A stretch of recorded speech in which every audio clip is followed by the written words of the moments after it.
Is it up yet? Okay, going live now. Are we live? Alright, audience Not members. Audience members, okay. We're not live yet. Okay. There it is. There it is. Are we live? Yep. Yes. Yep. Everybody in the audience. Live. Everybody in the audience, can you guys hear us okay? If so, just say yes. I'm like 5-second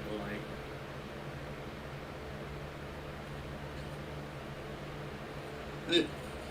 Alright, Yeah. let's get started. The delay is just wow.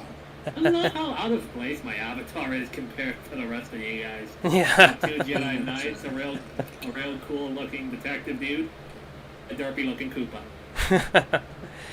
Alright. Hi everybody, this is Jay Sailor. Welcome to part 2 of our E3 2021 discussion. Well, the last stream happened. You see, right as we were in the middle of talking about For Honor, my laptop overheated and crashed. And it was kind of a scary 20 minutes. Fortunately, I got it back up. I've taken measures to ensure it will not overheat again.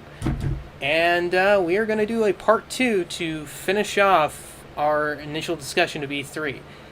Joining us today, obviously, are my co-hosts, Squasher. Hello. Koopa.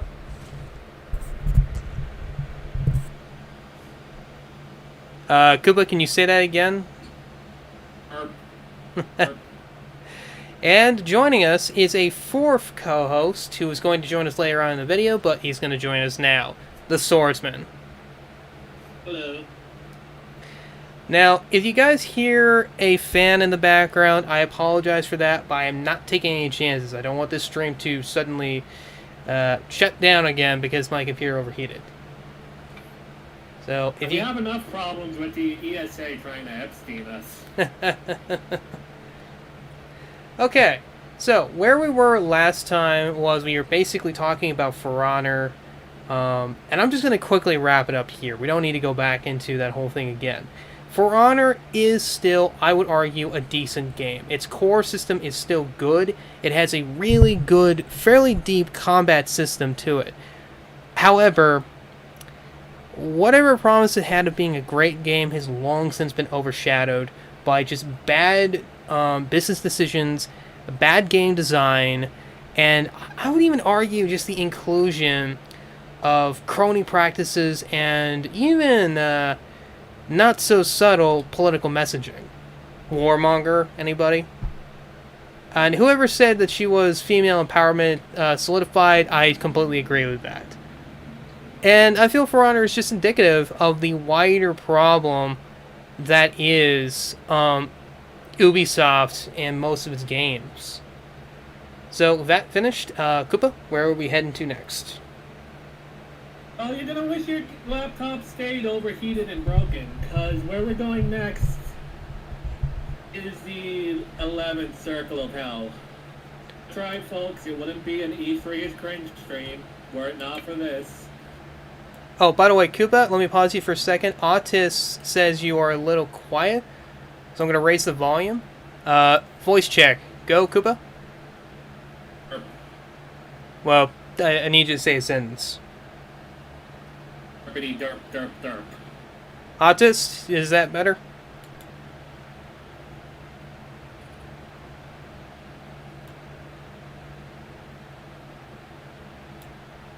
There. I guess he's not You gotta going. wait for 5 seconds. Gotta wait for that delay. Yeah, you gotta Yeah, wait. You gotta it's remember. so horrible. Almost as bad as the metal boxes. You cowards! You fools! If anyone doesn't know what we're referencing, it's from the fourth expansion to Dawn of War, which is called Soulstorm, which is just all kinds of just insanity. The main character, or not the main character, the main dude who runs the Chaos faction is Lord Carrion of the Alpha Legion, and his whole thing is that he hates metal boxes, he hates rhinos, he hates transports, and anytime that he sees one, yeah, anytime he sees one, he will literally bust out and be like, metal boxes! In fact, if you go on the 4chan, Alright. Yeah. Okay. All right. So we Koopa. actually gotta finish it sometime tonight. So let's just Koopa. dive head first from a great meme to a horrible cringe. All right, We're watching Koopa. Just Dance 2022. All right. Tell me what we're. Trailer up. Where are you fapping it? Where? Well, give me. Tell me what we're doing. Tell me what I'm looking at. Just Dance 2022. What is it? I'm so sorry to everyone here. I'm Just Dance. I'm so sorry to the audience. I'm sorry to Swords who just got here. Squasher. What do we look? Dance. You keep cutting out anytime you say the first word. Just dance. Just You gotta be kidding dance. There we go. Just dance. You literally were cutting out every time you would say just. Alright, which one of these things? Which ones? The 8-minute one? 4-minute one? Scroll The down. Scroll down. That one. Oh god. One with the black dude. Yep. Oh no. I know this is gonna sound racist, but only a black man can get away with wearing black and pink and not look gay.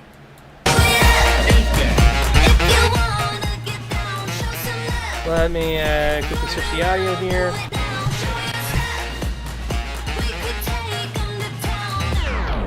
What is this? This is degeneracy, is what it is. Hello, my name is Todd Recall. Oh and my I'm a singer, God. dancer, actor, director, Told you. and choreographer. I am super excited to announce that my song Nails I- Her Hips I Together think F-R-U-I-T. Just Dance Okay. 2022. Oh my god, what? This is like Black Swan, but you've injected it with a ton of just gay pride. But that's not all. Oh no, for the first time ever, the Just Dance team and I are collaborating to give you an exclusive version of my song for Just Dance 2022. Uh. Dance, I work. I don't play, I slay. I don't walk, I strut. What? This is what E3 is about, folks. It's not about the games, it's not about the gamers, it's not about us. It's about this gay black dude with his dyed pink hair.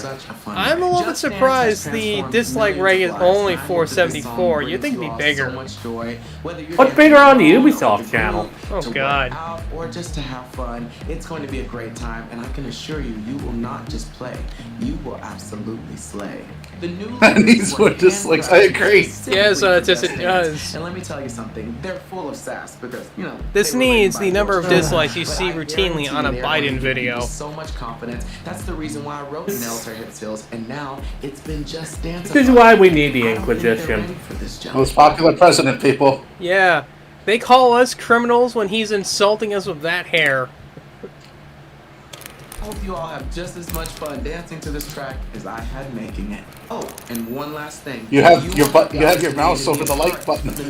No, you fool! You're No, you fucking don't the problem. understand. I am blocking the like button. You can't click on the like button because my cursor is over it. My cursor will prevent you from attacking this like button. That leaves you only one option, the dislike button. See you all in Just Dance 2022.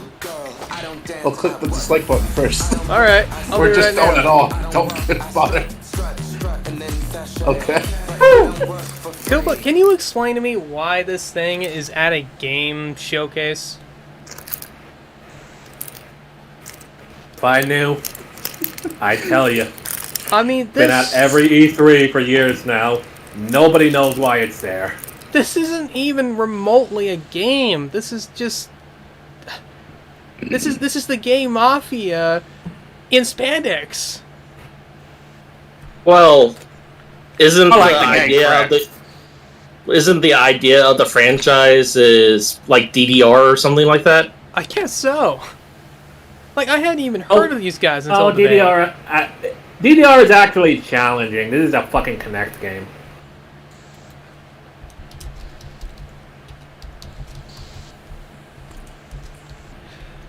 Can anyone explain to me why? Oh my god, bad Freddie Mercury cosplay. Yeah, Freddie Mercury knew how to be cool.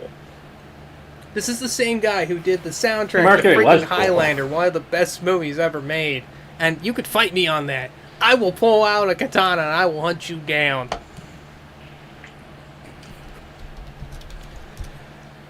Oh, God. So, this is indicative of what E3 is, then.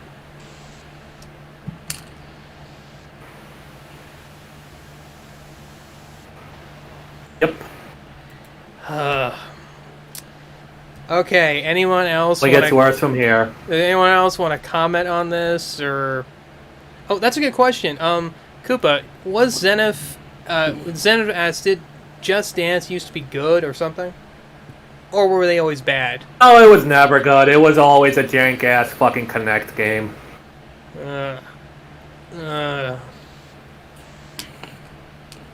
Okay, so with that, do we have anything else to say on this, or should we move on?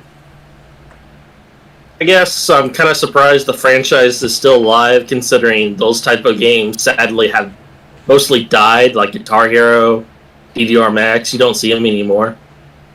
What's worse is they turned fucking Guitar Hero. not Guitar Hero, the other one, the one with the real guitar, into a Rock fucking Band? Yeah, no, not Rock Band, the other one, the newer one that teaches you real guitar. They turned that into an educational program. Of course they did. Yeah. You mean something you can do just by watching simple YouTube videos? Like, Yep. Like, my dad learned a lot of which you what can he do for knows. free! Like, my dad actually learned a lot of what he knows about playing guitar from watching YouTube videos. You know, of seeing how people play specific riffs. You don't need a game to teach you that. You need an actual guitar, and you have to have some means of instruction. There you go. You don't need Oh, it gets this. worse. It gets worse. It gets worse. It's not a game. It's a monthly subscription service. Good God. $60 a month. Just... That makes it even worse! It's Wait. Yep. YouTube videos you can just put on! Yep. You know, I'm going to quote Bing Crosby from Holiday Inn. I hope you just dance yourselves into beautiful mental breakdowns. I love that movie. Okay, what's the next All right. thing on the agenda? Alright, next up, we have a franchise I used to be a fan of. What's that? We have Assassin's Creed Valhalla, which announced a new DLC expansion. Good God. The thing is about Assassin's Creed, the very first game, I was a huge fan. I loved it. I loved Assassin's Creed 1, 2. I adored Brotherhood. Revelations, not so much, but it grew on me. 3, I was an apologist for at the very beginning. I still am. Black Flag, oh my god, there is no better pirate game on the market. After that, series kind of fell off a cliff. Well, I'm They going to say decided that. to take it in a new direction afterwards. They set it all the way back in ancient Egypt at first and introduced a bunch of bullshit fantasy elements and set the entire thing before there even were assassins or Templars. If I may pause... And then the very next... If I may pause, Swords, Sorry. go and say what you're going to say. You're forgetting the title, the one where they actually allowed you to play as Templar for once in your life. Oh yeah, Oh, Rogue. yeah, Assassin's Creed Theft Auto, where you're allowed to kill people. Yes. Where you actually play arguably the good guys in the series.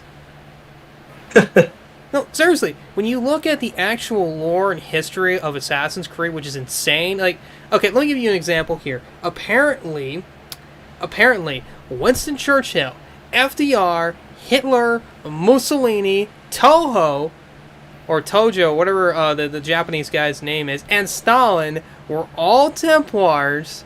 They were all working together, and they staged this war to get their hands on the Apple of Eden.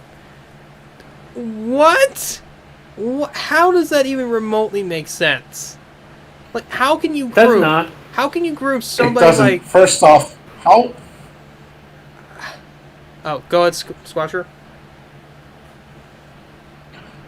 Why on earth would Stalin, a devout anti-theist communist, join a Christian organization that was dead by this point? Why would he Well, even? the thing is, I have the answer for that. Yeah. In the lore of Assassin's Creed itself, the Templars are actually atheists organization just like the Assassin. It's all the precursors doing, and religion is a stupid idea to begin with, according to Assassin's Creed. Though I do kind of agree with If I may. Jacob, because everything is permitted is a horrible slogan for your supposed protagonist. Koopa, go. I was getting there, because the series took a new direction, and the organizations of the Templars and the Assassins predate even the birth of Christ, dating all the way back to ancient Egypt.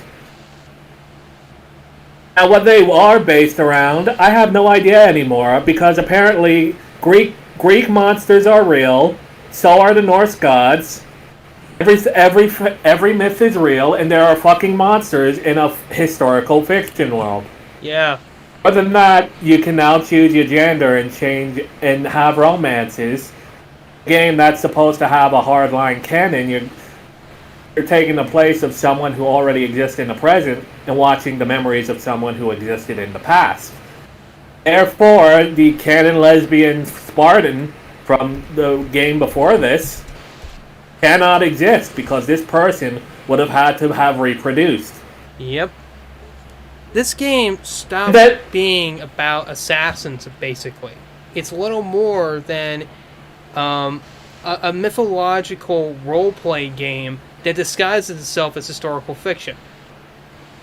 And then it gets even worse, because in the very latest game, Valhalla, took away all the pretense. No matter what you select for your protagonist, they will always be named Eivor. Now, the thing about the name Eivor, anyone who speaks Nordic probably already understands this, but let me put it like this. You're basically playing as the boy named Sue. They want canon lesbianism. Canon lesbian Viking shield maiden. Yep. Oh, with their canon lesbian Spartan who somehow had a lesbian baby. Yep. I mean... Okay, that's just bizarre considering what the things you can come up with is the reason why they choose the same gender for whoever that they're jumping into to live the memories is if you jump into the opposite sex's memories, it causes mental damage and all that. If I may... Even had a little backstory about that in Assassin's Creed Black Flag, where one of the first candidates went into a canon, one of the canon assassins. Fuck, what was the black woman's name? The guy was a man, and he basically suffered a mental breakdown and killed himself. Hey. Yeah, and if I may talk a bit about Assassin's Creed Valhalla, I feel like it is a perfect example of what we see with them essentially rewriting history to fit their narrative. Because in this trailer, we have Alfred the Great, who shows up, I think, in a bit here. Let me see if I can find him. At the end. Toward the end. Yeah, let me skip ahead and see if I can track him down. There he is. For the record, we on the Jedi Council believe Alfred the Great did absolutely nothing wrong. Well, he didn't do anything wrong. That's the thing. Alfred the Great was arguably the first true king of England. I know that there are other contenders, but he was the first true king of England. And he came to power at a time when you had the Danes. These are not Vikings. Vikings is not a name for the culture of the Nordic people. Viking is a profession. Viking, or Vikinger in the Nordic tongue, means to raid, to pillage. And when you say Vikinger, it means to go Viking, basically. These were Danes. These were sometimes even Norwegian people, but they were typically called Danes. The Danes had invaded England, a century earlier? They had made colonies. They were rampaging through the whole of England and even parts of Scotland. They were raiding, they were pillaging, raiding, enslaving people, burning where they went. And also raiding. Yeah, obviously. And Alfred the Great came to power around this time, and he was determined to save England. Now, that's not to say that the Danes were evil. or really to say that the Danes as a culture were evil. That was just kind of common practice back then. But to objectively state that Alfred the Great and the Anglo-Saxons of England were the bad guys in this is completely false. They were the defenders. They were the ones trying to kick out invaders out of their home. And this whole thing apparently makes Alfred the Great a Templar, and he is out to fight and destroy the freedom-loving Vikings. Even though, let's go back a little bit further here, or a little bit forward. Yeah, here it is. They made the King of England a French religious knight monk. Yeah, we have this whole thing. Like, even they admit it. We have this whole thing of them raiding this village and setting fire to it. And, yeah, right here. We see them just go up this river, burning and pillaging and destroying homes and taking people's stuff. There are probably a lot of women that are having done to them what Ubisoft's CEOs and executives do to their female employees.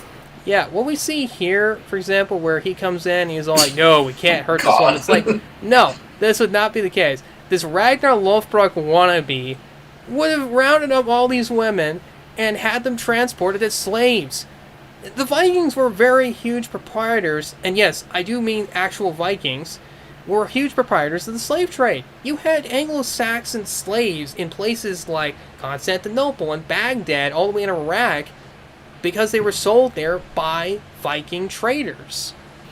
Well, what do you know? The Africans didn't have a monopoly on being slaves. Who knew? Yeah.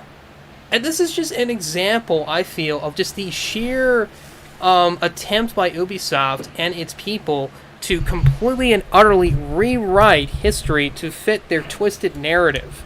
The Vikings, who... Okay, I'm going to go a little political here, but just bear with me here for a second, folks. I think the Vikings are used to depict the waves of immigrants that are swarming over Europe. And Alfred the Great and his guys are representing, sort of the nationalistic pushback from the people of Europe, all over the place, attempting to stop this wholesale immigration. And I understand, these immigrants are coming from war zones. They need someplace to go, but they're coming in such numbers that Europe cannot sustain it.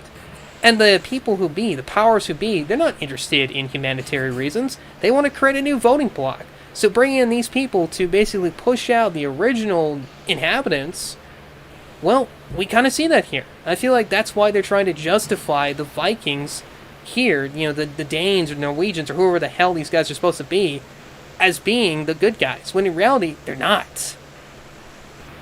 Meanwhile, Welshie's in the chat going, you get what you fucking deserve, Anglo-Saxons. Yeah. Oh, considering the original Assassin's Creed, though, correct me if I'm wrong, didn't they wrongly portray the Muslims as innocent victims to the Templars back in the original? As a matter of fact, no. There were twice as many Muslim Templars as there were Christian ones. Yeah. Okay. Let me add on to that point. Historically, the Templars, despite their mythological status as Satan worshippers, were a force for good. When they were first created, their job was to protect pilgrims, not just Christian pilgrims. This included Muslim pilgrims, Jewish pilgrims. Anybody who's basically in their beat, they would protect them, because that was their job. They were there to protect religious followers going to Jerusalem, and they slowly expanded as a military order to do that.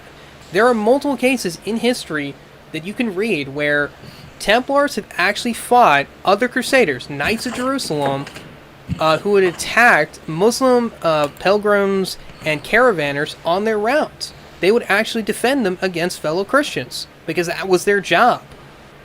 And you can even thank the Templars for your banking system. They were the ones who first created the true modern equivalent of our banking system. Of course. Anyone watching from Switzerland, you can thank the Templars too. Indeed, you got most of your wealth from them. And for all this, sorry. And to go on to Paladin's point, excuse me, a little bit earlier where he was talking about the Templars got Order 66, I will briefly explain what he means by that. Now, this is roughly around the end of the 12th century and the beginning of the 13th century. The Holy Land has just been taken by the Saracens. Actually, no, it wasn't the Saracens at the time. It would have been the Seljuk Turks. The Seljuk Turks had finally kicked out the Christians from the Holy Land.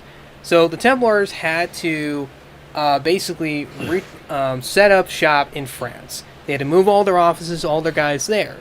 Now, the current ruler of the time, Philip the Great, or Philip the Fair, as he's most often called, I'm going to pull up a picture of him. Assassin's Creed. Oh boy. Philip the Fair. You're going to understand why I think he looks like Lord Farquaad from Shrek. Buddy once told me the world is gonna roll me. I ain't the sharpest tool in the shed. Now, Philip the Fair had just been waging a series of bloody, costly wars with the English, and the Templars had loaned him a lot of money. Again, they were a banking system. So, to avoid paying the Templars back, Philip decided to frame them for heresy. To do this, he made accusations against the Templars saying that they were Satanists, and he got former Templars, disgruntled Templars, to provide evidence. This is all bogus, of course. Now, the current Pope at the time, Benedict VIII, I think was his name, or it might have been Boniface, I don't remember, but this guy was totally in the Templars' corner. And he was like, okay, Philip, you need to cut this out, or I'm going to excommunicate France, which means I will not approve any of your trade deals, I will not approve any of your marriages, and you will be excluded from the kingdom of God. Philip the Fair, I kid you not, his response was to send 30 thuggery commandos, to kidnap the Pope in his own villa in the middle of Italy. So they get there. They find that Boniface, or Benedict, whoever it is, the Pope, was not at his villa. He was at a castle up the road being protected by his Swiss guards. So they go there, they lay siege to it, they fight their way through the Swiss guards, and they find him there.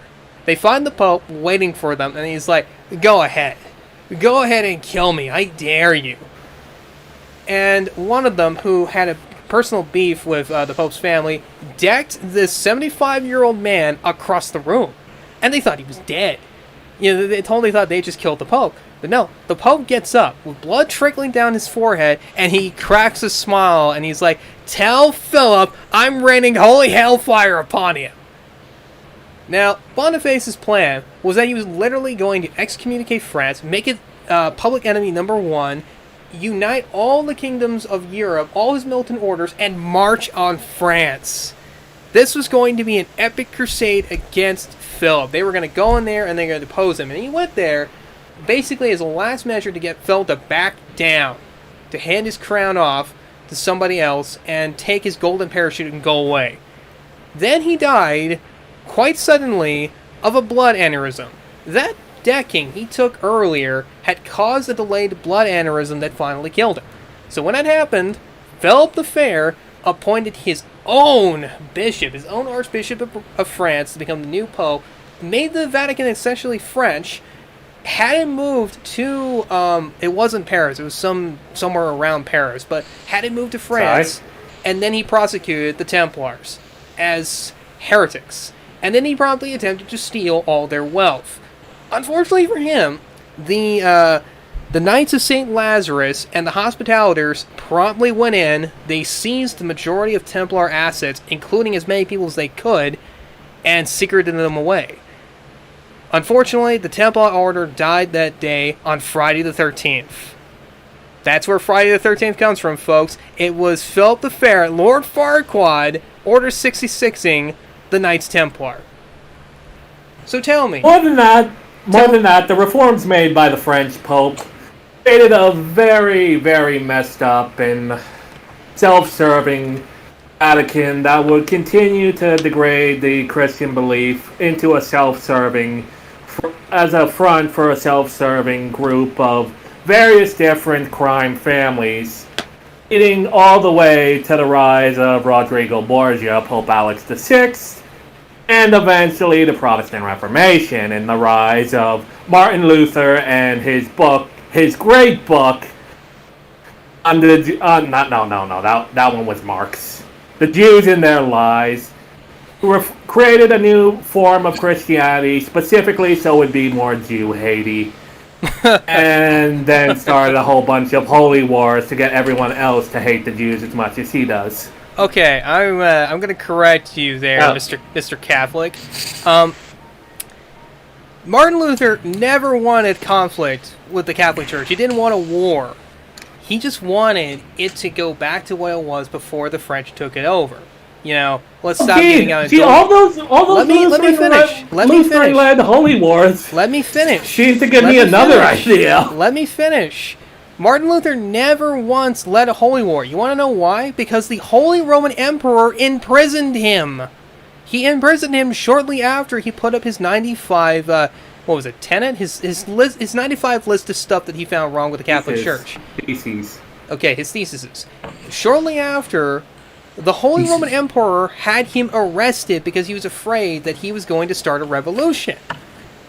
Unfortunately for him, the revolution started anyway because basically the peasantry at the time read it, they saw it, and they're like, okay, let's use Martin Luther as an excuse to rebel against the Holy Roman Empire, against Hungary, against France, against all these Catholic places, and let's just overthrow our masters. Basically, it was an early attempt at the French Revolution. Protestantism, the religion of communists. No. Calm it down there, Mr. Catholic. Then Martin Luther was pulled out of his exile by the Holy Roman Emperor to tell basically everybody to calm the hell down. And he did. I will not deny he's anti-Semitic, but you know what? Everybody was anti-Semitic back then. You literally couldn't find anybody in Europe who didn't hate the Jews for one reason or another. Now, I'm not saying it's the Jews' fault. I'm just saying that they were an excellent scapegoat for all their problems. Especially for the Black Death, because they had no means of explaining it. Fear And to get fear, sorry, fear. Chinese. Well, you're not Sorry. actually, you're not quite wrong there, because the Black Death actually did start in Mongolia and China because of the Mongols using plague warfare to destroy the cities of Baghdad and Damascus, if I remember correctly. That's where it originally started. Like gophers, they were the original carriers of the bubonic plague. New Mexico, the state that I live in, we have bubonic plague here. It's in our gophers. It's just not heavy enough that it's able to infect anybody.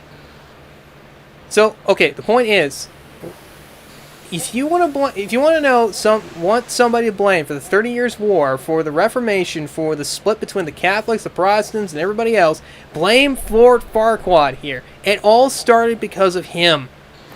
And arguably, this shouldn't have happened. This shouldn't have happened. Swords, go. You can also blame him for the creation of Baphomet, the demon that has that one symbol that the Illuminati are apparently a part of. It was a corruption of Islamic text. Indeed. Oh, we But were they talking just- about E3 before this, weren't we? Yes. We were. This is how much we don't we give were a talking shit about about Assassin's Creed Assassin's Creed. Valhalla. We're willing to talk about literally anything the fuck else. Yeah, the reason why I started this tangent is to explain why Assassin's Creed, even from its very origin, got the Templars completely wrong. The Templars were not an Illuminati organization. They were not out for world domination. They were an army of Christian knights whose job it was to protect other Christians, and sometimes the pilgrims of other faiths. They were destroyed by a man who didn't want to pay back his loans. And guess what? This man died a year anyway, later. I don't remember of what. It was some kind of disease. Remember, kids, Waluigi says got what pay he your deserved. taxes. Pay your Well, taxes. the thing is, Since we're not really going to talk about the And pay your Assassin's debt. Creed Right. expansion, it did alright if we move on. Yeah. I just want to say this real quick. It's I can alright. guess. Go ahead, go ahead, Swords. Interesting thing about King Farquaad's death. When I forget his exact name, but it's like John de Paul or something. He was the commander of the Knight Templars, and he was burned to the stake. Jacques de Molay. Jacques de Molay, that was his name. Yeah, that guy. He apparently cursed the king as he lay dying, and his death actually lined up with the curse, apparently.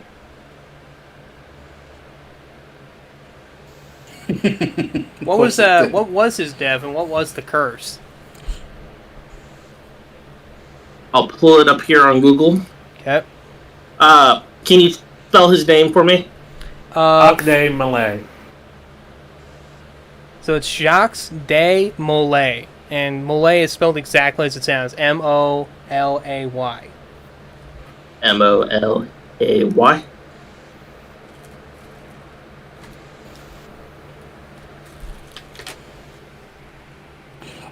I do have something to say about Assassin's Creed Go ahead. Yep. You're the first one to talk about as a it. whole.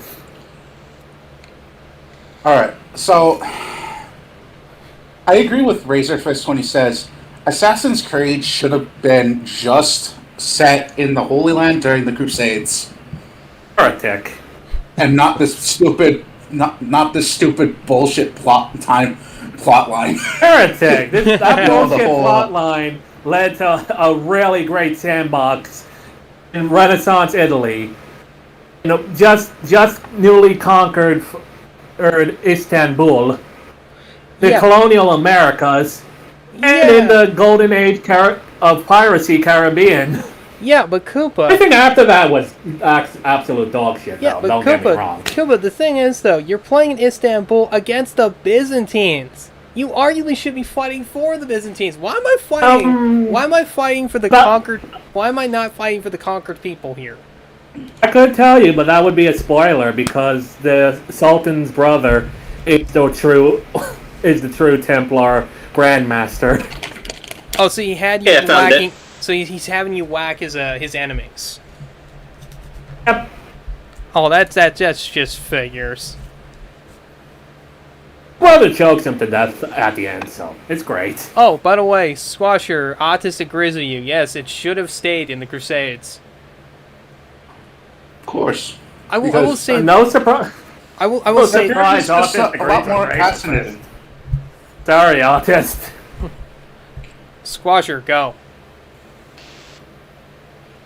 Well, the period is just so much more fascinating if it was told, in a fair manner, instead of the whole Christians were the aggressors. No, they weren't. No, Yeah. no, they fucking weren't. Oh, by the way, Anybody who knows anything. I found the curse itself. If you're ready for that. go ahead, read it out. We'll read that off, and then we'll move to the next topic. Yeah. Okay, according to an eyewitness, during his execution, Molay had shown no sign of fear and said that all present that God would avenge their deaths and that he denounced the injustice and that all of their the king's sons, for the heinous judgment to the living and true God who is in heaven. Within a year and a day, he and Philip IV would be obliged to answer for their crime in God's presence, and that their sons would die in succession. Well, on April 20th, 1314, Philip died of a long illness, and his sons followed in rapid succession of the direct camping kings of France between 1314 and 1328. 3 sons and a grandson of Philip IV. Within 14 years of the death of Molay, the 300-year-old house of Capat completely collapsed. This series of events forms the basis for the historical novels written by Maurice Doron between 1955 and 1907. That's the end of the House of Philip and the start of the House of Bourbon. Indeed. We all know where that went. By the way, before we move on to the next topic, I'm going to make this very brief. I want to talk about this guy. This freaking Anglo-Saxon Darth Vader that they unleash on this Ragnar Lothbrok wannabe. Oh my god, it's so satisfying. It doesn't make any sense, but it's so satisfying to see him just punk his ass over there. But anyhow, this guy, he is not just completely ahistorical accurate. He is the very definition of just pure anachronism. Like, look at him. First off, he looks like a Roman. He has a Roman-style helmet with some Anglo-Saxon stuff thrown on there for good measure. He has armor that comes from a much earlier period. And that sword he has, that's a German longsword. That's a Zweihander. Not the flange type you're thinking of. That's an earlier one. This is from the 14th century, dang it. What's he doing in like 9th century England? This guy, he's a For Honor character, basically. Yep. The sad thing is about this new direction is if we're going to introduce, create your own character and fantasy motifs, they should have just went all in for it and allowed you to choose your faction and all that, instead of just limiting you to all, whatever they want to push. It can even be call it Assassin's Creed.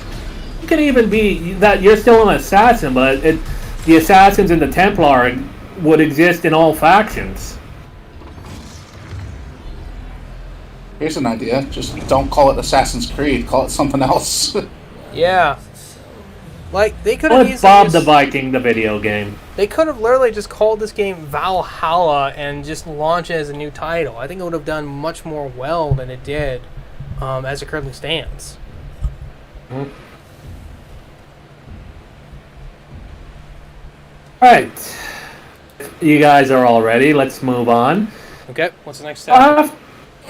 After the expansion was shown off, we're not going to show it. Who cares? Ubisoft decided, the game company decided at the gaming convention, being held by the gaming press, being hosted by the gaming press, organized by the gaming. You can tell that what I'm about to introduce is not a video game. Indeed. Showed off 2 trailers for TV shows that they have coming out. Okay. Wait, Ubisoft has TV shows now? Oh, it gets worse. Not only do they have TV shows, they're fucking cringe as hell. Alright, Koopa, give me the names of these TV shows. Oh, here's the thing. I don't even friggin' remember them. I linked them to you while we were doing show prep. Okay. I still don't remember. Yeah. Okay, give me a second, guys. I'm going to go to our show prep channel, and I'm going to just scroll up and see if I can find them. Is this it? Oh, no, it's a little further up. Okay, I'm going to scroll slowly, and you tell me where it is. Mythic Quest and Werewolves Within. Okay. Okay, I'm just going to go quickly type this all in. Let me pull this down so I can bring the chat back up. Alright.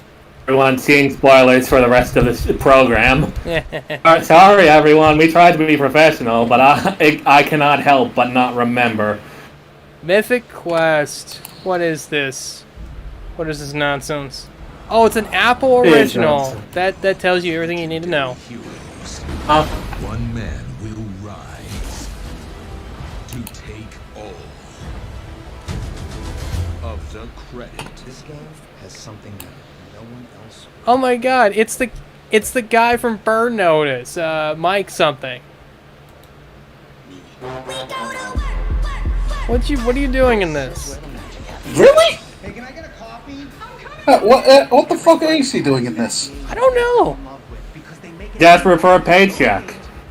Everyone is these days. This is my legacy. Our legacy. Our legacy, whatever. It's not my legacy.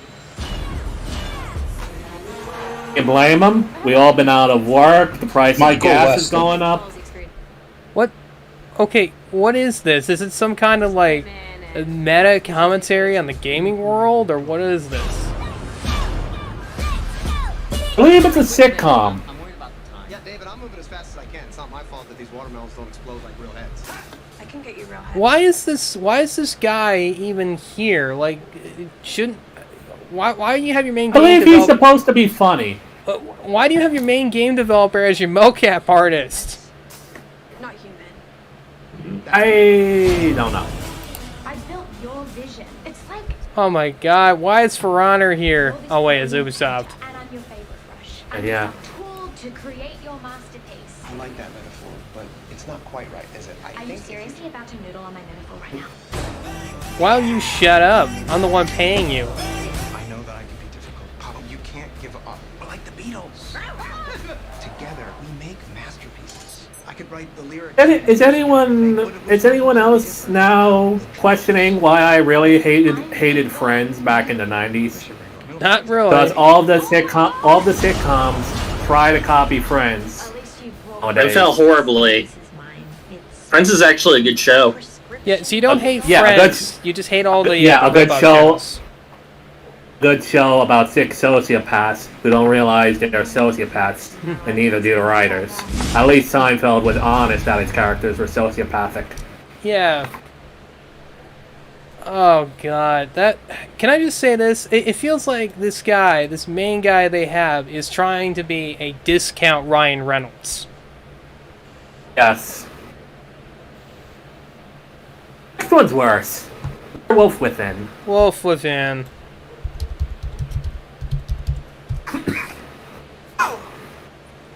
No one on the show has an incomprehensible French Canadian accent. Unrealistic. Trailer 2. Okay, we'll go with the official trailer. Okay, what is? It doesn't matter. What's this? What is this? This one is apparently a movie. Wait. Werewolves Within? Is this the right one? I think so. Okay. Should have pecked her. Yeah, that's Film. definitely it. What? People do that? You know, fun fact, not only is it the oldest, but remains one of the most effective means of traversing the ice. Wow. Yeah, you're gonna fit Well, right this feels like a kind of a little rip-off of Fargo. in it be revealed. Everything here is a little questionable. Ranger! The feeble. It's the Midwest. What do you The weather. expect? Yes, that's right. Midwesterners never seen black people before and just act racist around them. Mm-hmm. Oh. Ranger? You look like you just Why is Ubisoft Well, doing the TV roads shows? are effed, and something's wrong with I have no clue. Which generator? Because God is trying to punish us with something. You know, this just feels like a crappy attempt at Blazing Saddles, except Blazing Saddles is actually funny. Also, there's a dead body under your porch.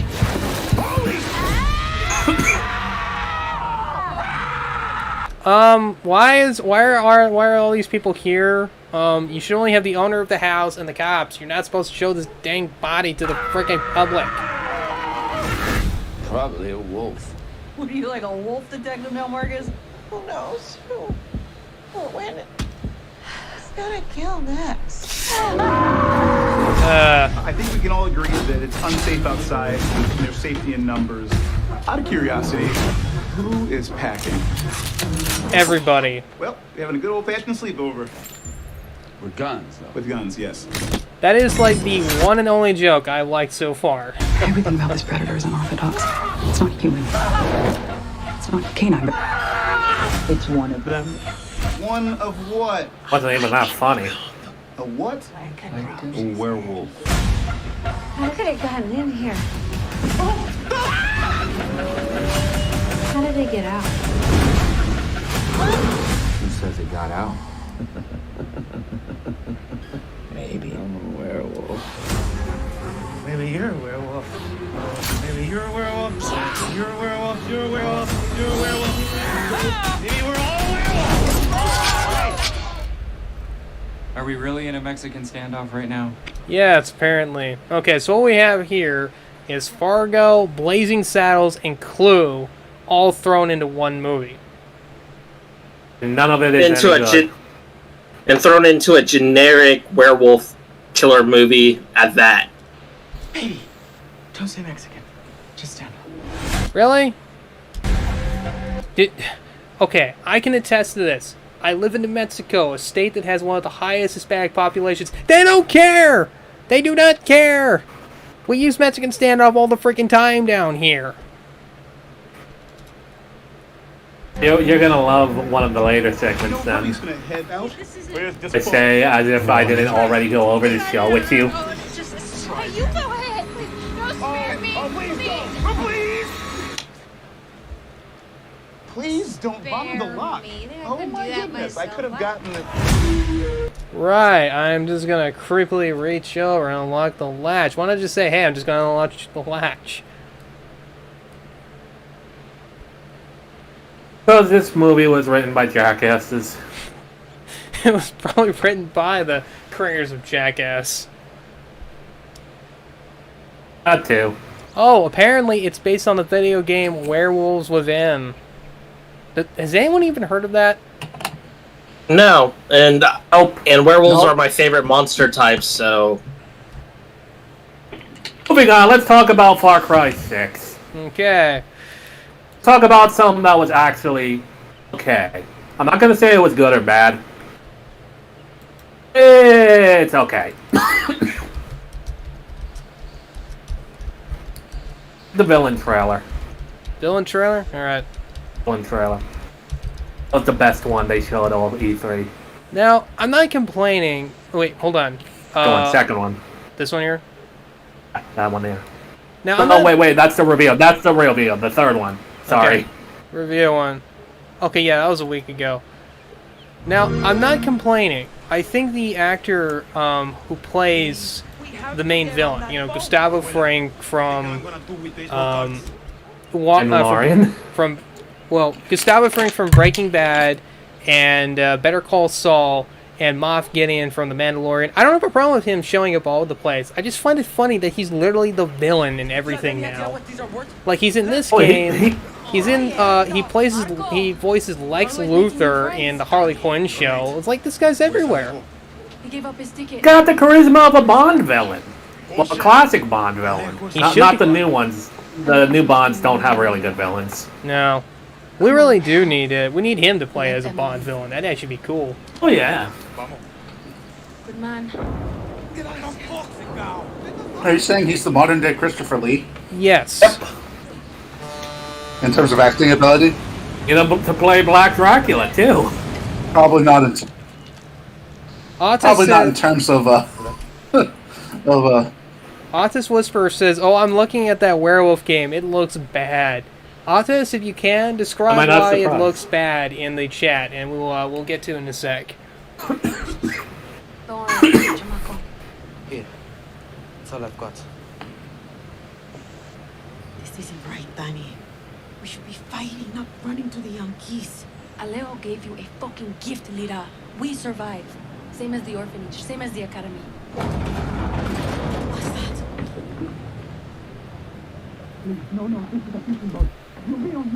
I would like to say before he makes the stage, Giancarlo, the actor himself, said that he was very much not playing a villain.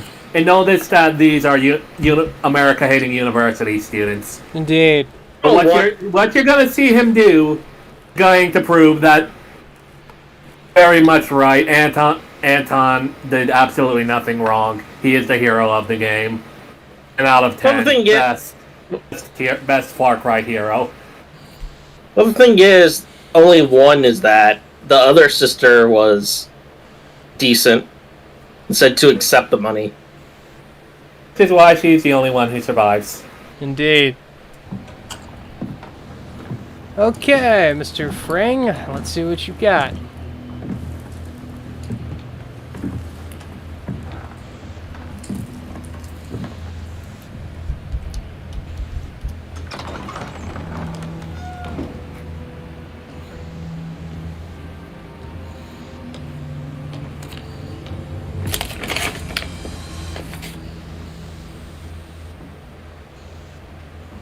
Before he was El Presidente, mi papa loved to fish. We would go out on a boat, just like this. I love how they think that everyone is stupid enough that they don't understand what mi papa actually means.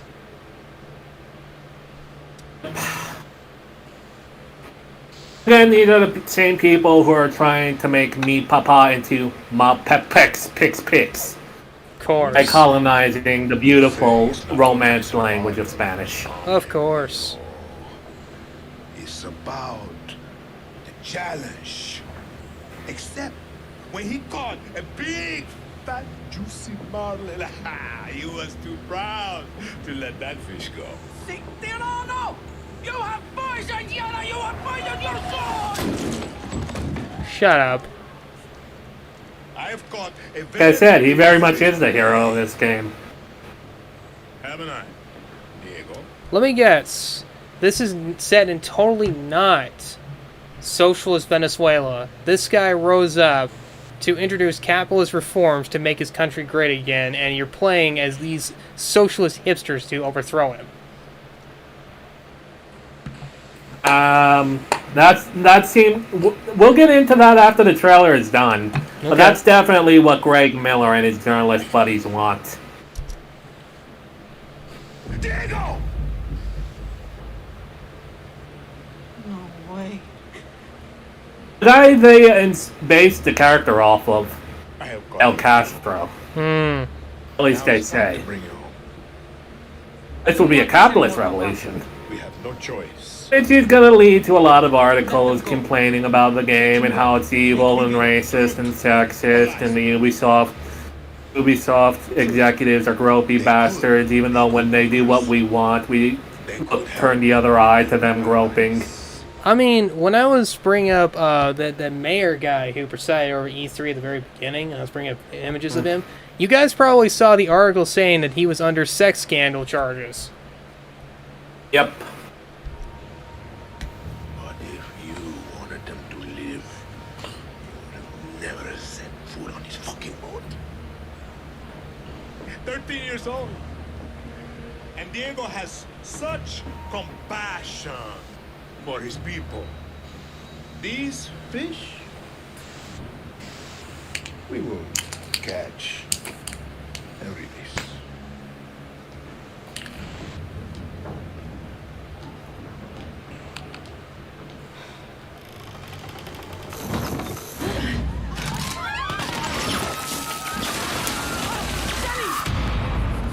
I have to admit, though, that was a dick move.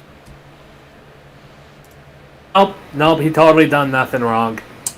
Far Cry hero. Explain. 10 out of 10. He tells his son that he will spare these people. Instead of keeping his word, as soon as they're out, he has them kill everyone there. But they're degenerates, so fuck them. Koopa, you said that he did nothing wrong. Explain why he did nothing wrong.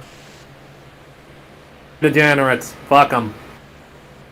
Alright, as someone who really doesn't know anything about Far Cry 6, could you explained earlier that I basically said that, these guys are basically communists trying to overthrow a counter-revolutionary capitalist guy, and you said that's not quite what it is. What is it exactly?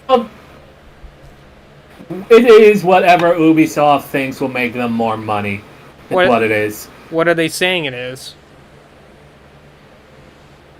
They aren't, and that's why the game journalist press, Greg Miller, and the entire segment after Ubisoft was done, all of the game journalists in the articles and the blogs and the videos, all of them were bullying them. No, you need to push a message. Far Cry 6 can say something powerful about the brave and glorious revolution going on in Venezuela and Argentina and Bosnia and da-da-da-da-da-da-da.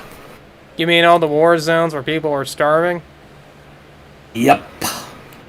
Isn't Far Cry also that franchise that had that religious cult that they yelled about the game because it wasn't saying Trump bad? Yep.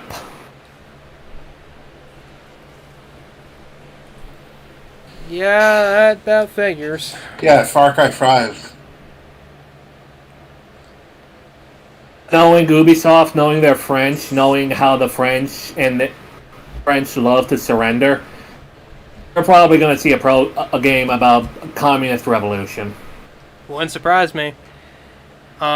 If the communist revolution didn't happen in Russia, it was going to happen in France. In fact, I think it originally was going to happen in France. Just, France wisely didn't let Lenin into their country. What do you think the Paris communes were? Indeed. Alright, shall we move on to the final trailer? They showed Mario and Rabbids 2, but that was an actual good game, and we're not here to talk about the good games. Alright, what am I talking about? We're instead going to talk about what the CEO himself introduced. The one more thing of the show. The big surprise.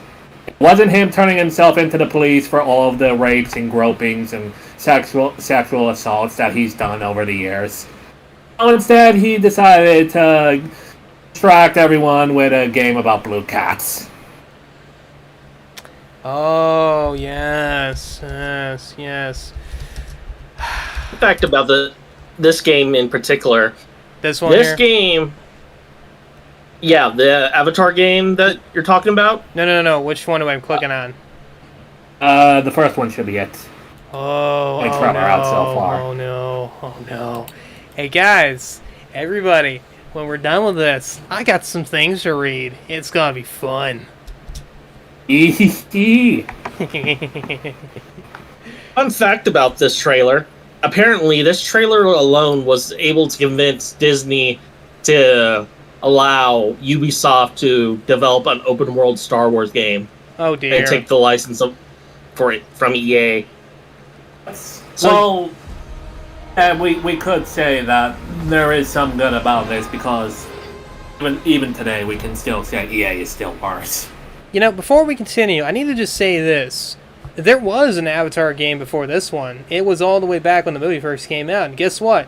It had 2 campaigns. One of them was where you were playing as a Marine. And it was awesome because you got to kill these blue-skinned puppets. These marionettes. And you will understand why I'm calling them marionettes later when I discuss what's actually wrong with that stupid movie. As for me, I didn't like either side. Both of them were jerks. Yeah, but one of them was trying to save Earth. I'll explain that in a bit. Holy Terra.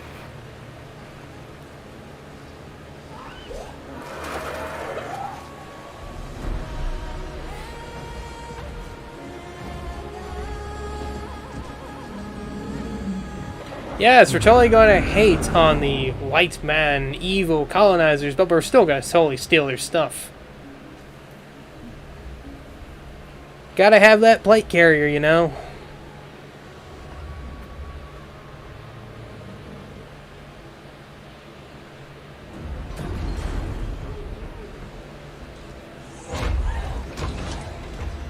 Time for a little humanity? Fuck yeah.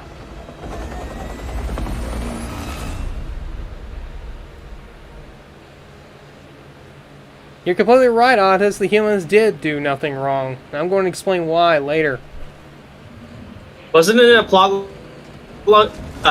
point, though, that the obsidian would destroy the planet if they took it?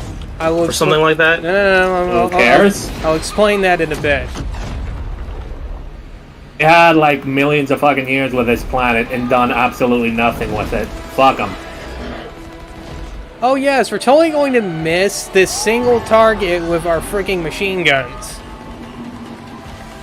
Oh yes, we totally don't have radar. That totally should have detected this thing. Oh yes, totally. These blue elf cat people can actually shoot somebody with a bow when both vehicles are moving well at 60 miles per hour. Amazon's Attack 2, the Smurfs Strike Back.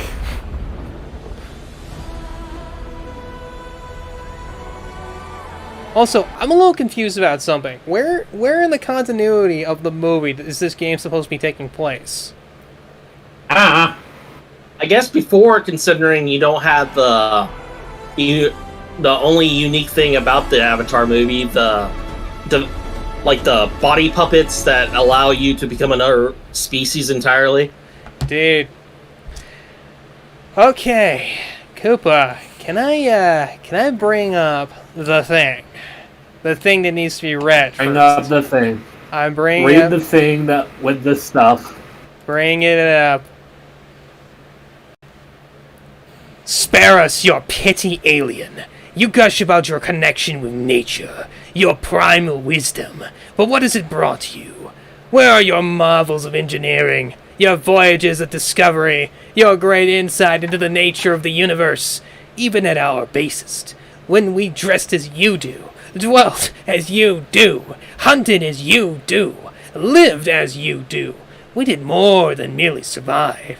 We built wonders. We made great journeys. We forged epics. You have not. You speak so proudly of the plugs dangling from your skulls, little realizing that they are but strings and you puppets. What little you have accomplished, you attribute to the wisdom of your goddess, who is nothing but the voice of your dead echoing for all eternity. She moors you to the past, serving as a leash that keeps you little better than apes. Sad parodies of civilization that lack the special spark to become something more. We have come to your world in search of resources. Whether your actions drive us back or we take what we want and move on, the outcome is the same. We will depart from your wretched planet, leaving you behind, and in 1,000 years, you will not have changed from this contact with another world. You will remain in your trees, hunting your prey, communing with your goddess, until your black sun burns out and your world dies. And above your tomb, the stars will belong to us. The Emperor! If you do not know where that is from Fall of Pandora, a 40K Avatar crossover that had the Imperium of Man take on the Avatar. That was spoken by a Space Marine of the Raptors chapter. Now, time to explain why Avatar is a dumb movie. Now, first off, we're going to give you a little something from 4chan, which has an excellent article on this stupid movie. Does anyone want to read this stupid paragraph? And when I say it's a stupid paragraph, I mean this paragraph literally uses the word stupid at least 50 times. Anyone? Do we have any takers? Arts? Can you unhighlight it? So I can it's a read it better. picture. I unfortunately cannot. I literally took a screenshot of this. Alright, Cal, you do it. I can do it. There's a stupid mineral with a really stupid name that is worth really stupid amount of money, which is on a stupid planet full of stupid animals with stupid chemicals in the stupid air that stupid humans can't breathe. Some really stupid people decide the most stupid way to extract this stupid mineral is to send scientists to use stupid remote control bodies to tell the stupid locals to leave. They are backed up by a stupidly elite force of stupid Marines in case anything stupid happens. But stupid things happen 8 times an hour anyway, and they decide to come up with a stupid plan to fix this stupidly.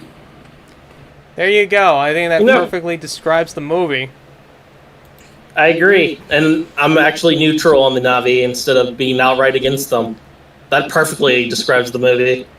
Let me explain why the humans are the good guys in this movie. And I realize there are other people who have done this. Generation Tech did a video on this subject explaining this, but I will do it anyway. Earth, by this point, is dying. We are running out of resources. We have populations of, 20 billion, if not more? And increasingly, it's becoming evident we cannot stay on the planet. We need to go somewhere else. We need to colonize. But to do this, we need a special mineral that allows anti-gravitational properties that can enable us to get to these worlds much faster. If we don't, the Earth will die. You want to know what this mineral is called? It's called unobtainium. I shit you not, the mineral that we are after on this planet that makes all those floating continents happen is called unobtainium. Real imaginative name. Yeah, that's very indicative of the rest of this movie. This blatant Last Samurai, Pocahontas, Dances with Wolves ripoff. Hey! Last Samurai was actually good. Hey, I'm not saying any of those movies were bad. I'm saying this movie rips them off so poorly. It reflects badly on the source material when each of those movies is infinitely superior to this one. Now, Forgot Fern Gully and the Smurfs. Indeed. Now, with that in mind, it makes perfect sense why the humans have to go to Pandora. Why they have to go here to obtain this mineral, because if they don't, the Earth will die. The human race will cease to exist. So to do this, they have attempted to broker peace with the Na'vi to get them to move from this tree, go somewhere else, so that they can go in and extract the mineral. But every attempt that they have made to do this has been met with violence. Why? Well, here's the true villain of the movie that is never once described. There is a literal hive mind that operates on this planet. Those plugs that the Na'vi have that is totally a ripoff of the Matrix, well, it enables them to plug into this goddess, which in turn allows them to control animals. Except, this thing has kept them perpetually primitive for thousands and thousands of years. By the time that the Na'vi are at, in terms of our history, they should have been at the age of the Egyptians. They should be building great pyramids. They should have paper. They should have agriculture. They should have empires. They should have philosophy, written records, metallurgy. But they're not. They are kept in their primitive, noble, savage state by this hive mind. Why? Because the hive mind does not want the Na'vi to become too technologically advanced that they become the head, the top of the food chain. So how does it do this? Well, you see, this thing has complete control of all the animals, which is why at the very end of the movie it has giant space rhinos and tigers and such attack the humans. Even though it's explicitly stated in the movie this isn't something it could truly and would do, but it does anyway. So, this thing has the ability to control all of nature. Does it use it as a means to help the Na'vi, to keep these giant rhinos and what have you from attacking these people, from murdering droves of them, which is a plot point early in the movie where Jake Sully accidentally causes the death of a village? No, it lets these things kill them in droves, so that to keep them in their place, to prevent them from ever rising above its masters from throwing off their shackles. And this is proven by the fact that every single time the humans try to broker peace with the Na'vi resort to extreme violence to stop them. They don't attempt to broker peace with them. They don't attempt to, make trade to get their hands on advanced technology like actual native peoples do everywhere. No. This hive mind gives them, essentially instructs them to kill the humans, to destroy them. And in the case of this movie, we have Jake Sullivan, who's becoming this avatar guy to try and broker peace. What does he do? He straight up lies to the Na'vi. He says that they're there to enslave them, to destroy them, when in reality all they want them to do is to move to somewhere else so that they can get the unobtainium and go. So that they can get what they need to save their planet. But no, instead of doing his job, he is brought in and brainwashed by this communal system, by this hive mind, and in doing so, he is doomed. Not only the Earth, but the Na'vi. Why? Because the next time the humans come, and they will come, they won't attempt to broker peace. No, they're just going to exterminate us, the Na'vi, wipe them out from orbit with tactical nukes, and then roll in over the ashes to take what they need. And that is why the movie Avatar is dumb. It is stupid. And we all know it's stupid, but we just don't want to admit it. Yeah. Those are some good points, and I would also like to add that the tree that they want them to move from isn't even their goddess. It's just a house tree, basically. Though, to be fair, what you described as the goddess's stated goal isn't the case. It's to prevent them from ever advancing to where their planet is in danger, like Earth. All right. We're going to have to change the schedule a little bit since I just noticed the time and we only have 30 minutes left till Swords will have to leave again. Okay. So, rushing things along, we're going to move some that was scheduled for later, a little bit earlier. And we're going to talk about some that happened the next day, the Square Enix stream. I say while Swords is still on, because if we're going to see the floor to Swords, we'll bring on some Strangers in Paradise footage. Paradise Lost, whatever the game was called, the Final Fantasy Origin game. It's called Final Fantasy Origins, Strangers in Paradise. Whatever. We're just going to let you rant for 30 minutes before you have to go to bed about it. Because you do not like this game. You made it expressly clear. Though I have softened after the interview has come out with more detail. The problem is this trailer horribly sells this game. Yeah, you can tell by the dislike rate. You know, a game about Paradise. A game about Paradise Lost would be hella cool. Dude. So this trailer right here wants you to believe that this is a Devil May Cry, the reboot one, not the actual beloved series type of reboot for Final Fantasy 1. With the Warrior Lights and the other 3 heroes replaced by literally generic nobodies that just say chaos a lot.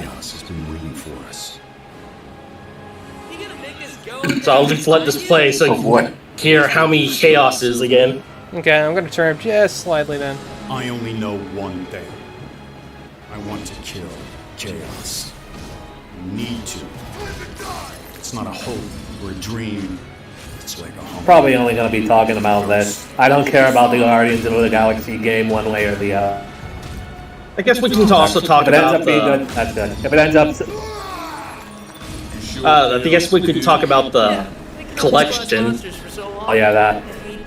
Collection that probably is or is not going to be on consoles and a lot better on consoles because they're only putting the mobile version on PC.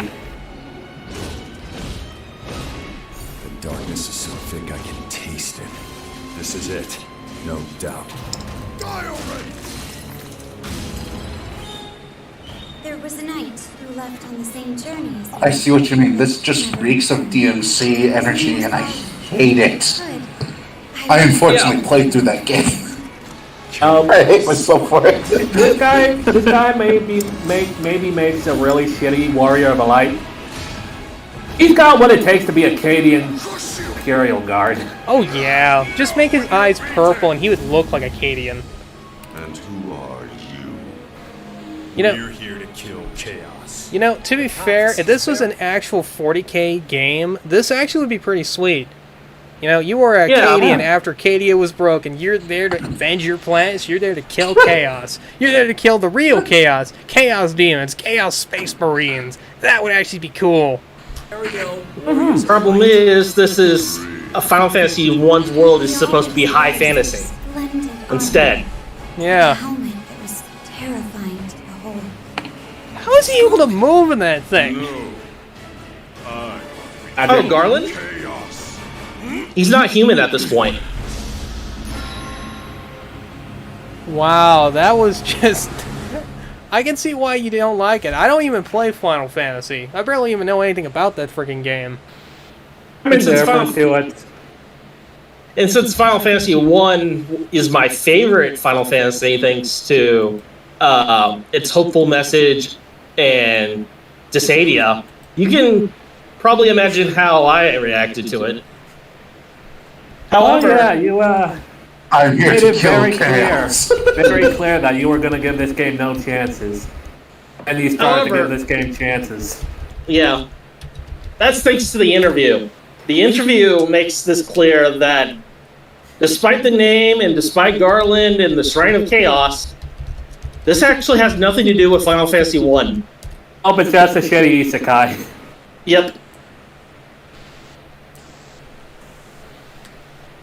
So, what exactly is Strangers of Paradise supposed to be about, other than a bunch of random schmoes killing chaos? And saying chaos all the time.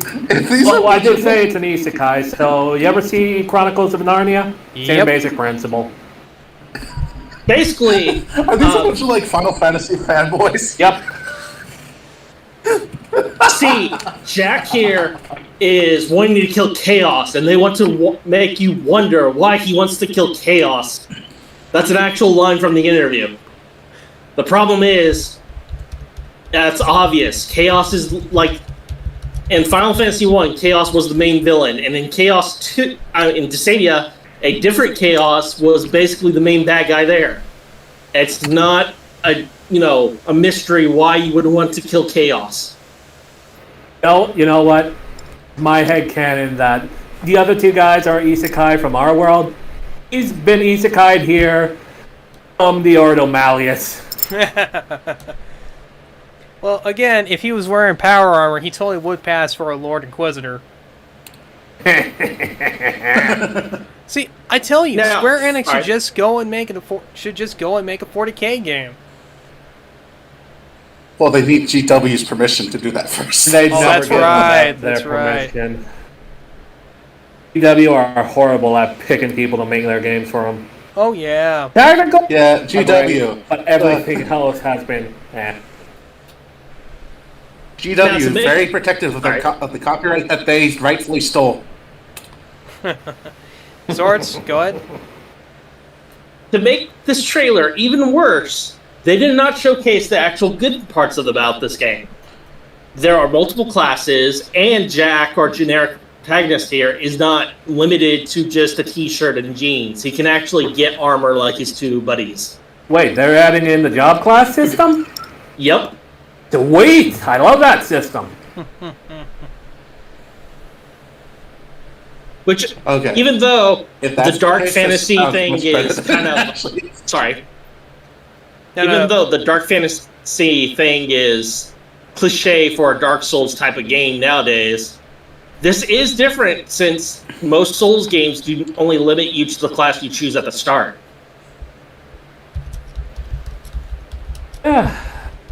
It could be good, it could be cringe. Just don't care enough about it one way or the other. No, I don't care about the. I don't care. I didn't care much for the rest of the E3 showing for Square Enix.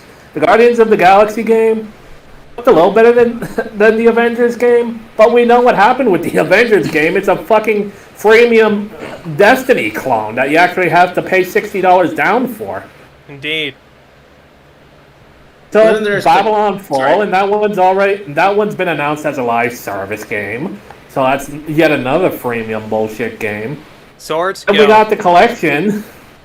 Yeah, Koopa, hold And then on. you have the collection, which is a downsized of all the games that are already in the that are in the collection and have been released better before to fit on phones. It's only releasing on mobile. Do you guys not have phones?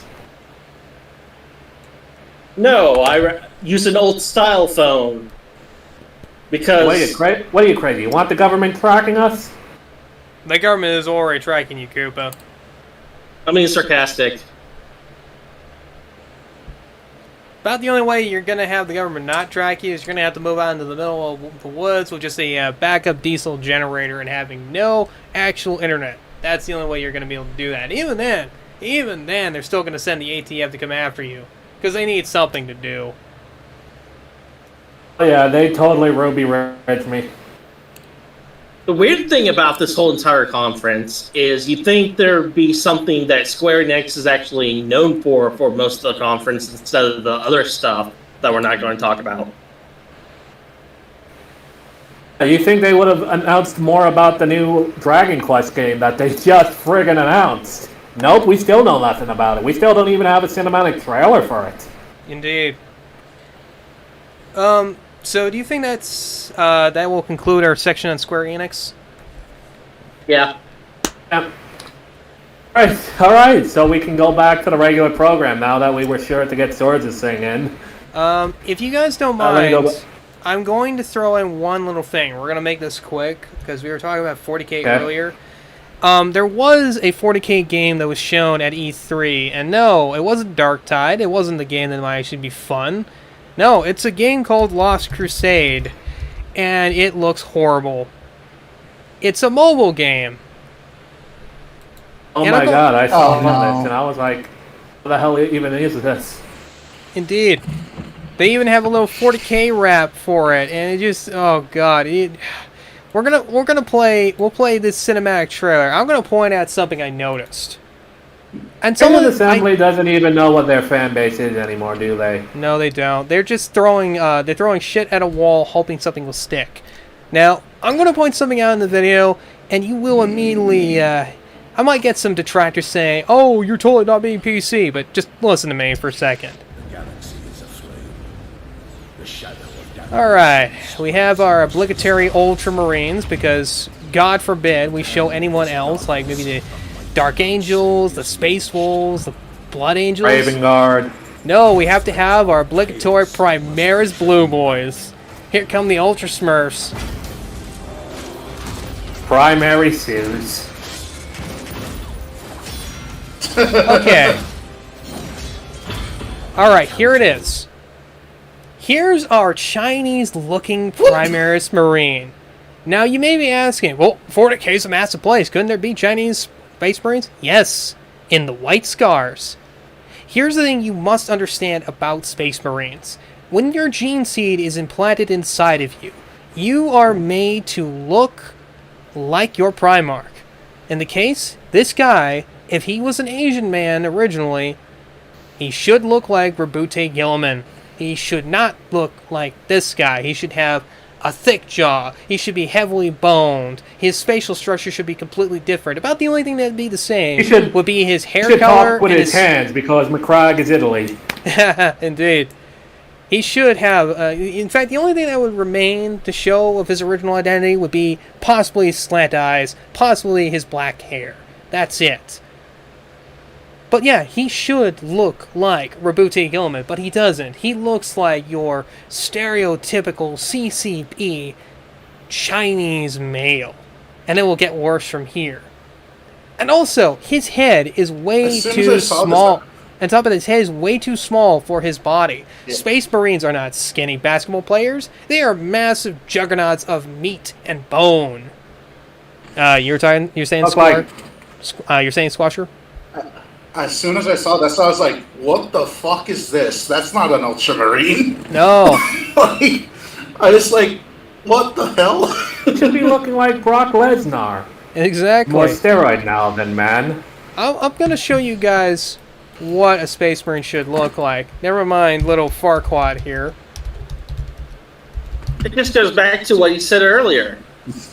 They could have gotten away with this if they showcased, a different Legion. People don't want to play as the Ultramarines anymore.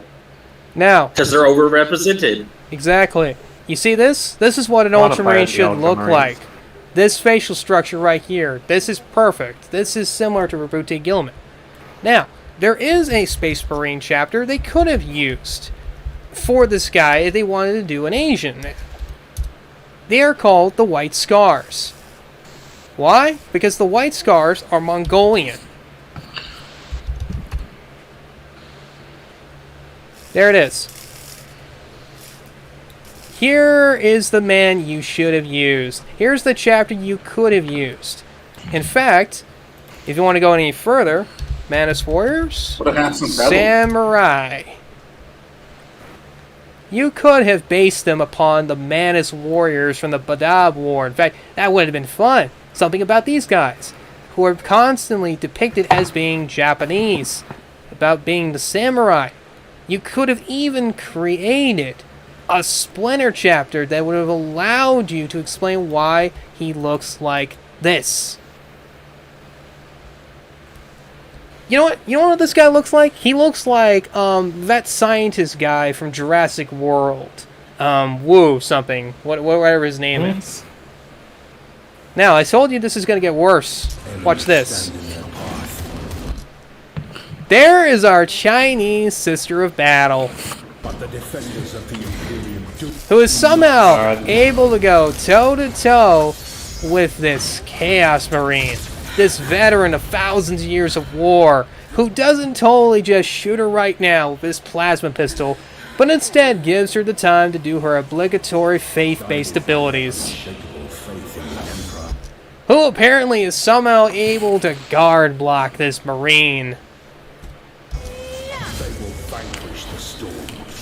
Never mind. Never mind. That jump pack she has does not work like that. This is not a Mandalorian jetpack where you're able to roll about and have great mobility. No, this is a jump pack.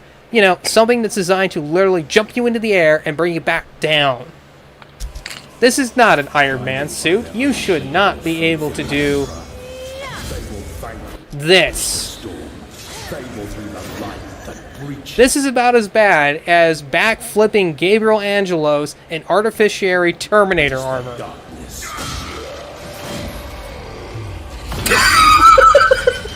Let's just go to that. If you're willing to put all that aside, all that looked really cool. Is that what the gameplay is going to be like? No, it's a fucking mobile game. Yeah, let me show you. G'day, guys and gal. let's get into the actual gameplay from this review from Major Kill. Voice acting, which is pretty awesome. What's his view on it? Raid Shadow Legends in the 40k universe. Please, people at Raid Shadow Legends, if you're watching this, we're just saying this game is ripping off yours. Yours is actually great. Please give us money. Think for yourself. Tell me. I actually want to eat this month's swords. Tell me something. Do you guys think that this thing is actually deserving of the cinematic we got? Which, for all its problems, is still a competently made CGI thing. After 30 minutes, I was chucking dreadnoughts in there, predator tanks, and all kinds of stuff. I was struggling to figure out how to pick the units which joined me. At least Raid Shadow Legends looks like it can make its cinematic trailers in game. You have to mess with the camera angles a little bit, but it's still entirely possible. Yes. And here's my thing. Here's the thing that annoys me, is that we have this stupid mobile game. The Games Workshop is spilling out untold amounts of cash in, but we can't get a Space Marine sequel. We're never gonna find out what happened to Captain Titus. No, we can't do that. Heck, you can't even get a proper video game version for Warhammer that allows you to play different chapters or different factions. You can't even get a remaster of the Space Hulk game from the early 2000s. Yep. I mean, let's compare for a second here. Let's compare this with that mobile game. This is from Space Marine. You feel the difference? This makes you feel like a Space Marine.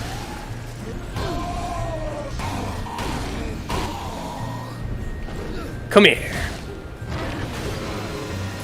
You could make a musical with those execution sounds. Oh, yes.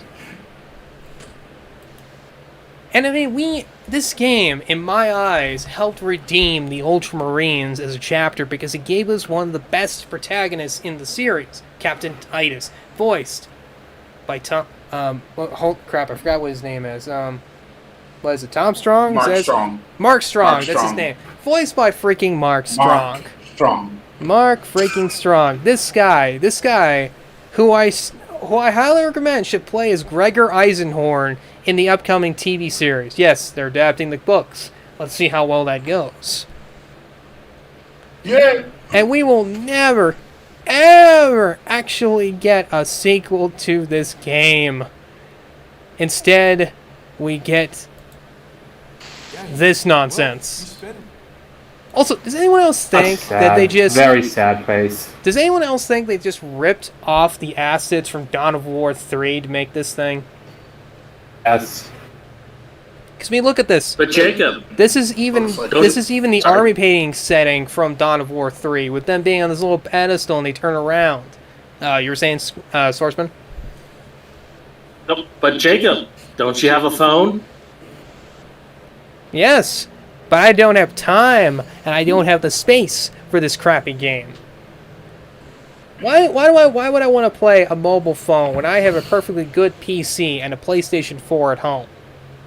When I can play much better games than this crap. Let's now have Raid Shadow Legends. Please, sponsor us. I'm very hungry.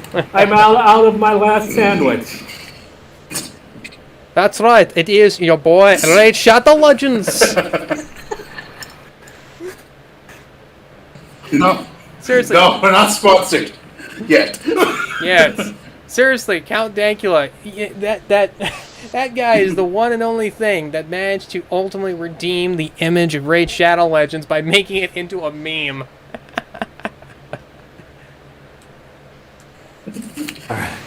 Yes. Alright, so can we move on? That concludes Lost Crusade. Let's move on.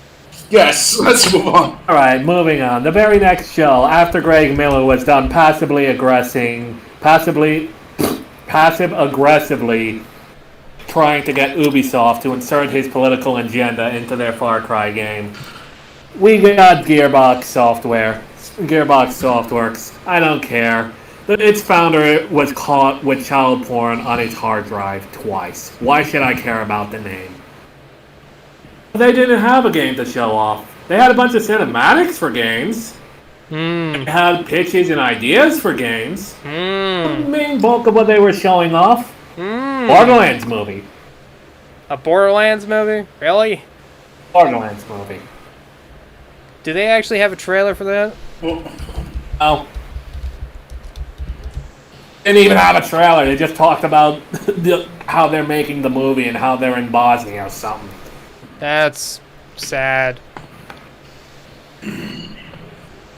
Yeah, it's sad, but gaming press, the journals they got for this were acting all excited for it. Like, oh, this will actually be the video game movie that's actually good, guys. We're totally on your side. Let's talk more about how the lines between video game and movie are blurring, as if that's a friggin' good thing. People don't wanna play video games. They wanna watch them. They wanna have immersive experiences and sit and watch and eat popcorn. In fact, let's take away the gameplay altogether. Indeed. I wonder why I hate game journalists. Oh, No. yeah. And of course, they forget about the Sonic movie because they actually listened to fans and changed that awful design. They didn't forget it. They just think all the fans are racist for making them change it. How dare you criticize these highly paid fucking Hollywood professionals who were in over their heads and didn't know what the hell they were doing? Yeah, I mean, let's be honest here. In the plethora of different video game movies that have been made, there exist only two good ones. The original Mortal Kombat from 1995 and the Sonic movie. And the Sonic movie is and the Prince of Persia. Arguably Prince of Persia. You can kind of throw that in there. It's a decent I like movie. it. Yeah, it's a decent movie. It doesn't have the campy charm of Mortal Kombat. It doesn't have the good character growth and acting of the Sonic movie, but it's still a decent movie. It's competently made. That's why Detective Pikachu is not on that list. Is they didn't follow the game's canon. They followed the anime's canon. Yep. Two properties have entirely different worlds that can't coexist with each other. Mm-hmm. Looks like we lost a couple people. I guess our hating on video game movies is too much for some people. Well, too bad. You need to be said. Video game movies friggin' suck as a concept because video games and movies are two completely different things. They're two completely different mediums. We like to play video games. We like to feel like we're in control of the characters. This holds true dating all the way back to a friggin' space war on the fucking escalator. It's even device is called. It's even true going all the way back to it's even true going all the way back to when board games were first created, when you had chess, when you had checkers. We like to play things. We like to actually interact with stuff. It is boring to just watch things. This is why I love playing sports. I hate watching them. I'd much rather actually play football than watch football. I know some people may not like that, but you guys watch football because it's an ego trip for you guys. You actually watch it because you want to see your team smash the other team. I want to watch it to be entertained. Well, one of those people that left was me, because it's getting around that time. Okay. Yeah. I have nothing else to say. Yeah, let's... well, actually, no, wait. Go right ahead. Yeah, I got nothing. Okay. I got nothing. Is there anything else to talk about? Video game movies suck, and the Borderlands movie is gonna suck. Randy Pitchford should not have a job and should be in prison for possession of child pornography. He should have been in prison because of the Colonial Marines game going all the way back 5 years. Oh yeah, that too. A friggin' monster. I mean... Moving on, they had sorry, go ahead. Moving on, they had nothing else to show for the evening, so they decided to do the one thing every gamer wants to see. Have a bunch of diversity and inclusion panels down our throats. One of them hosted by Anita Sarkeesian. Right, I wrote a bit about this. I'm gonna say it right now. Anita Sarkeesian is a grifter. She's not into games.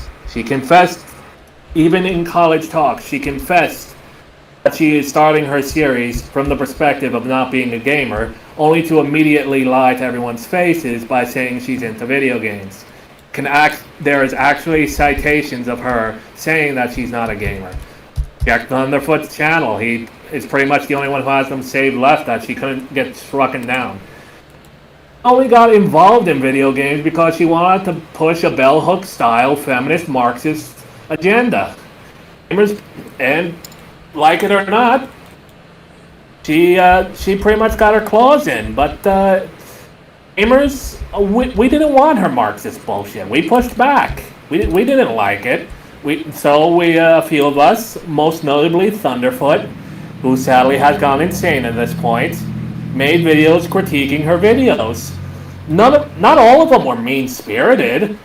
In fact, a lot of the guys were calling out the guys who were being mean-spirited and just calling our names because that accomplishes nothing. But she labeled us all sexist and Nazis and harassers and evil and awful, all sorts of mean names, and didn't address a single one of the actual legitimate points, like the fact that when she said that Star Fox Adventure was trying to get rid of women in video games, to include that in Dinosaur Planet, the character of Crystal was always going to be not as playable as the character of Saber, and the whole reason why it's a Star Fox game to begin with is because the character that you do play as, Saber, looked a bit like Fox McCloud, and Shigeru Miyamoto said, hey, that looks like Star Fox, let's make it into a Star Fox game.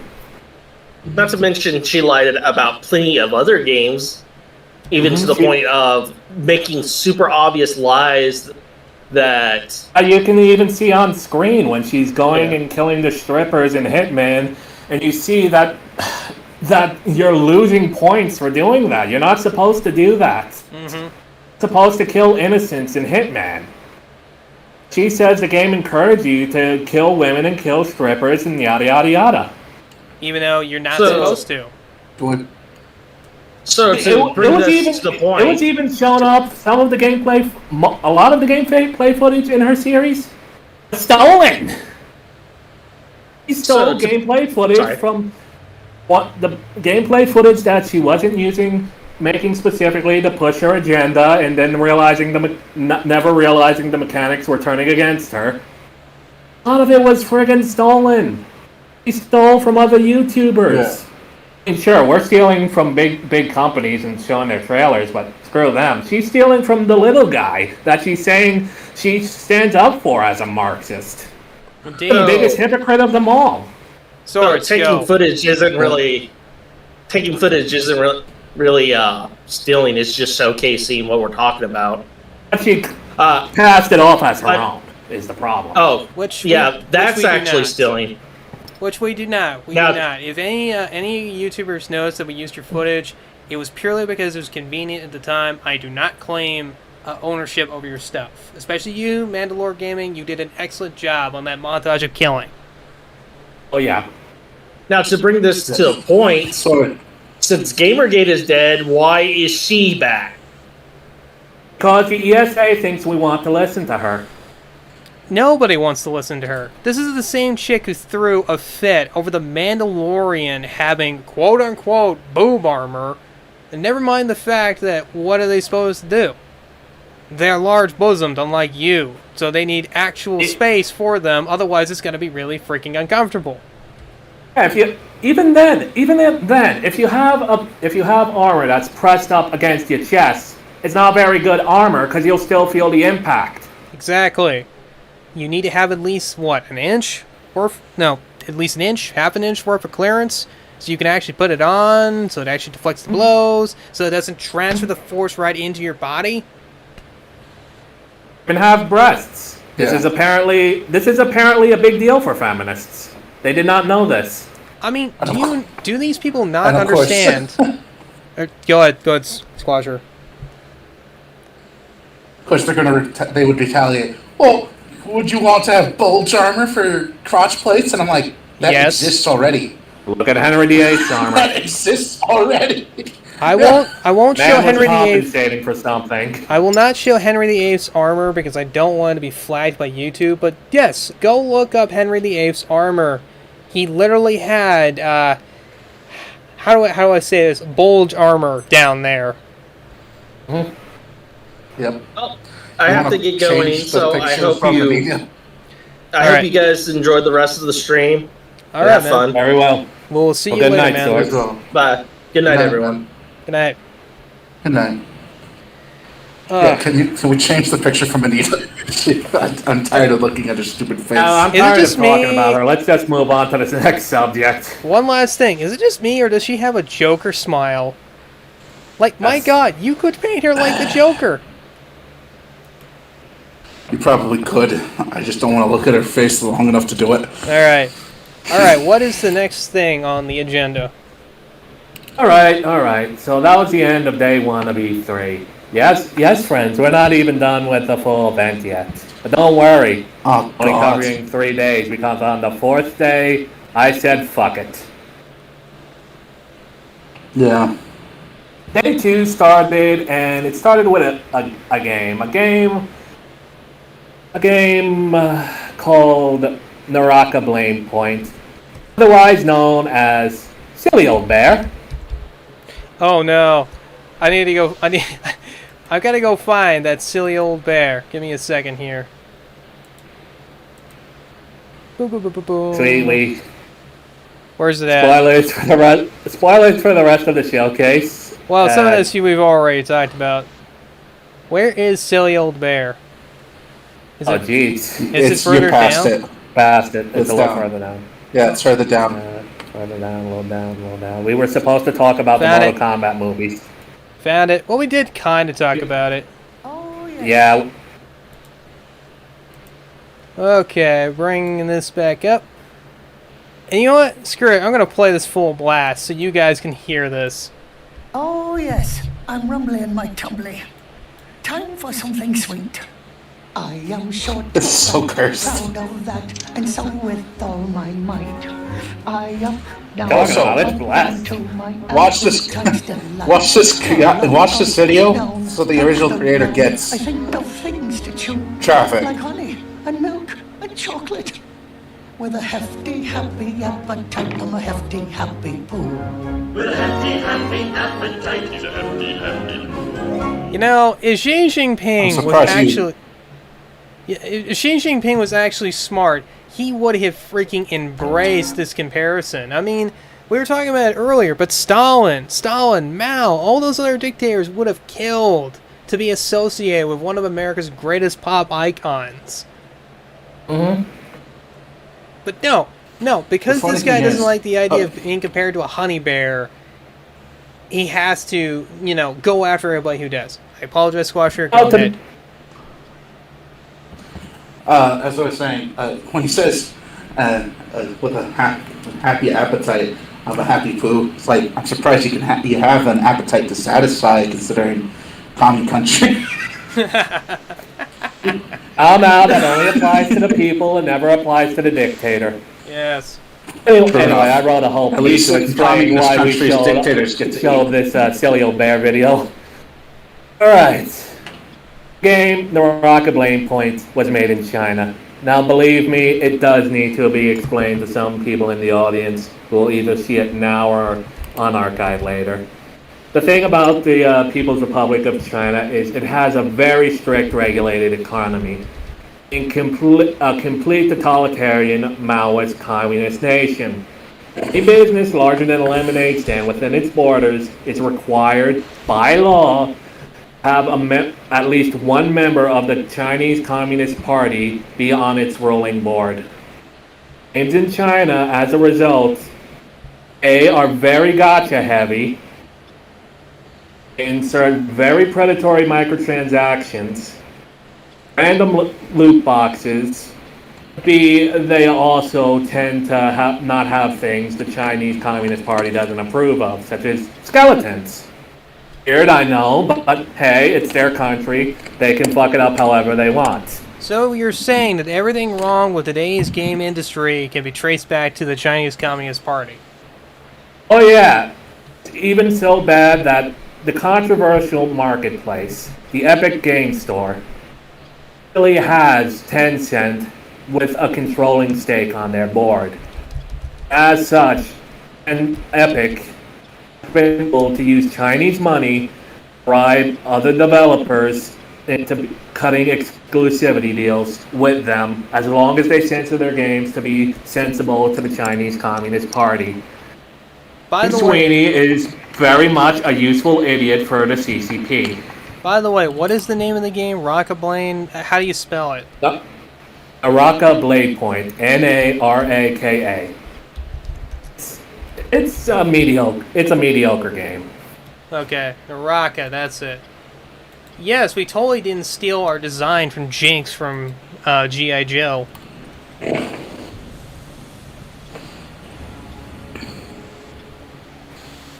I'll give it this. Its environments look really pretty.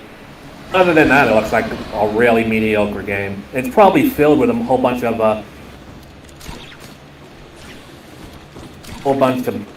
bullshit. The gotchas, the loot boxes. Use their games very much as a means of trying to institute economic warfare against the West. In Chinese Communist Party, that's been their agenda since the early 2000s. Is it just me, or does this feel like a bit of a ripoff of Ghost of Tsushima and Sekiro's Shadows Die Twice? Yep, does. Like, don't you even have like a grappling hook thing in Sekiro that you used to kind of jump around and such? Yep. They can't release that game there. That game has skeletons, and skeletons are spoopy and scary. Or is it the fact that it's about the samurai and the Chinese absolutely despise anything Japanese made, including samurai? Yep. To be fair, so do the Koreans, but South Korea at this point may as well be communist China.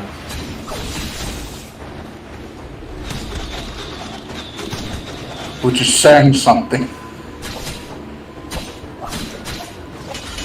Yeah, I've seen this kind of gameplay before, but every time I've seen it before, I've seen it done better. It's not even all that interesting. Yeah.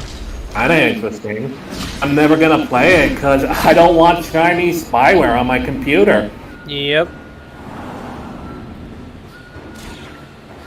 What is going... Are you like switching back and forth between characters? What's going on here? I'm confused. Oh my. Like, I'm happy they're actually showing... smoke clouds. Like, I'm happy they're actually showing gameplay, but I'm really confused with what's going on here.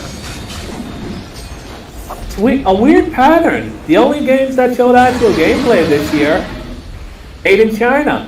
Yeah. Looks like it's intentional. Even weirder is it's not Epic exclusive. You saw the Steam logo. Yeah. That's weird. I mean, even the CCP at this point realizes that Epic is cancer.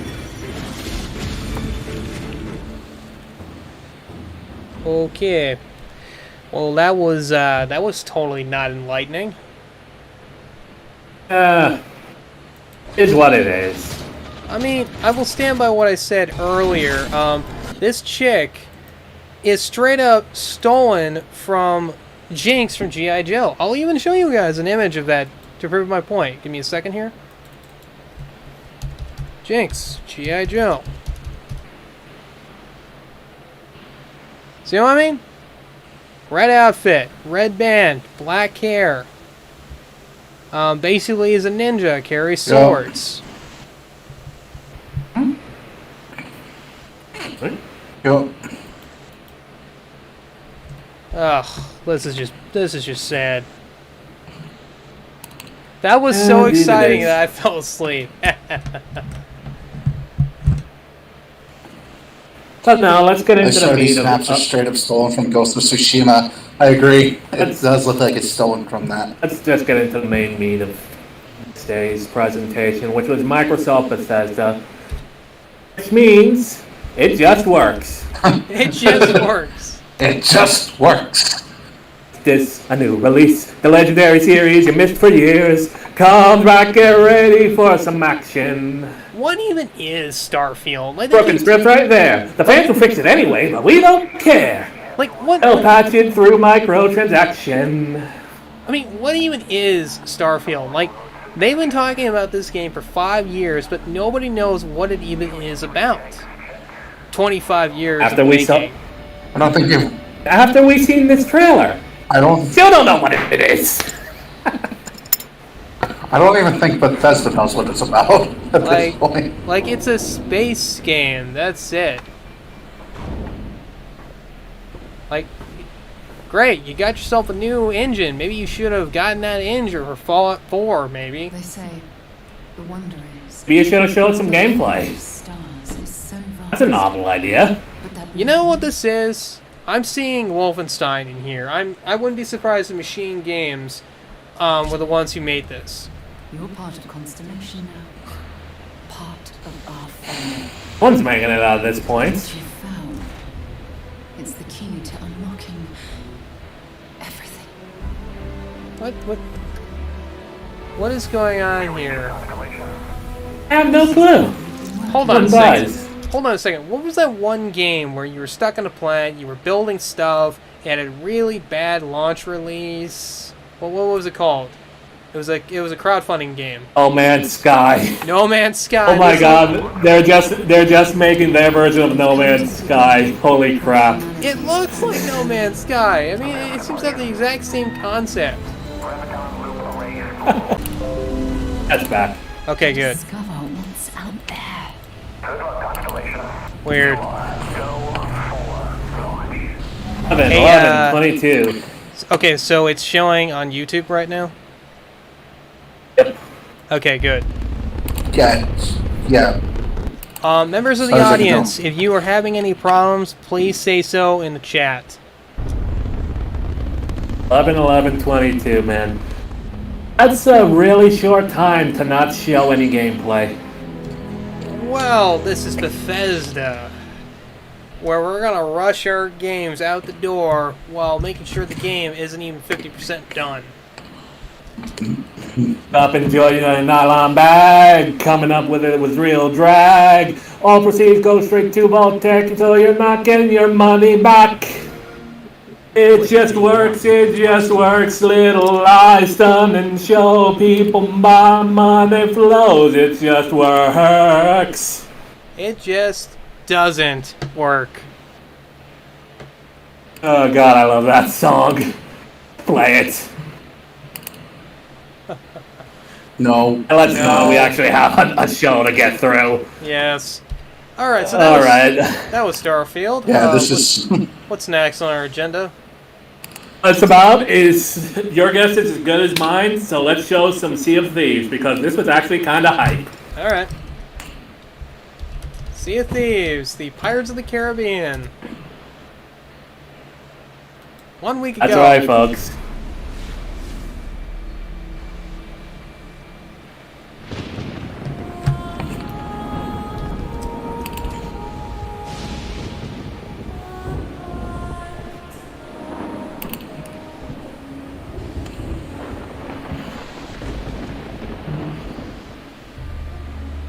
An ill wind blows from beyond the horizon.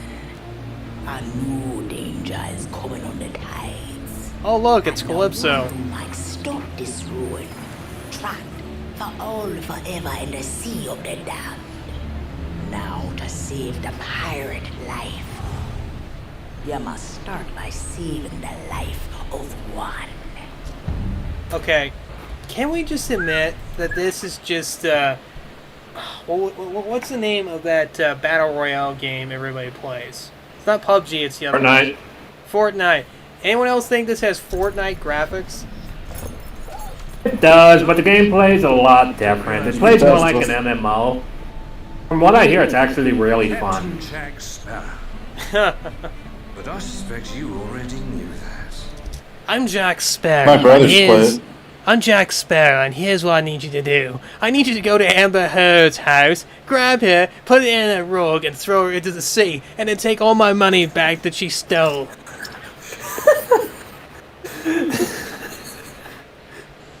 We here on the Jedi Council do not approve of murdering Amber Heard. However, if it happens, it happens. Oh, don't worry. Aquaman is totally gonna save her. No, he's She not. probably deserves it. We all know she deserves it. Even though she deserves it. Oh, man.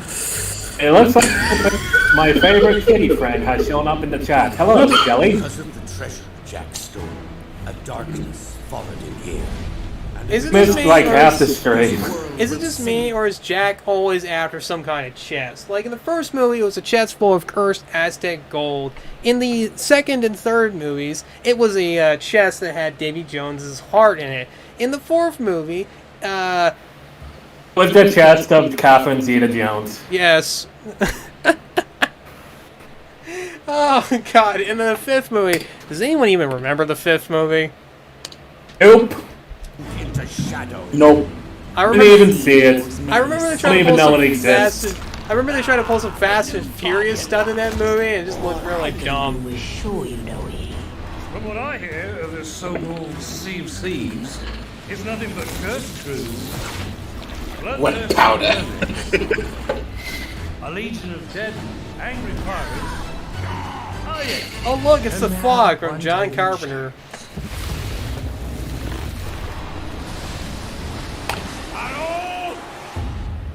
Well, I just have to say, this is honestly the most hyped thing I saw all E3. A world without the attack. Like, it's not even actually Johnny Depp playing him, because they can't friggin' afford him. Just the fact that it says Johnny Depp's character image, after all the rumors about the latest Pirates and how they're trying to erase him from existence, Pirates lives and dies on Jack Sparrow. Yep. Anyone honest is willing to admit this. I'm of the opinion that Jack Sparrow should not have been made the main character of the second and third movies. He worked better as a side character, but yes, Jack Sparrow is the face of the franchise. He's the Mad Max of Pirates of the Caribbean. Sure, you can tell stories about other people and the adventures he gets himself tangled into. You can't tell the stories without him. Yep. See, the first movie works because that movie was Will and Elizabeth's story, but Jack's presence is what uplifted it. That's what he does. He uplifts stories. I'm Captain Jack Sparrow. Savvy.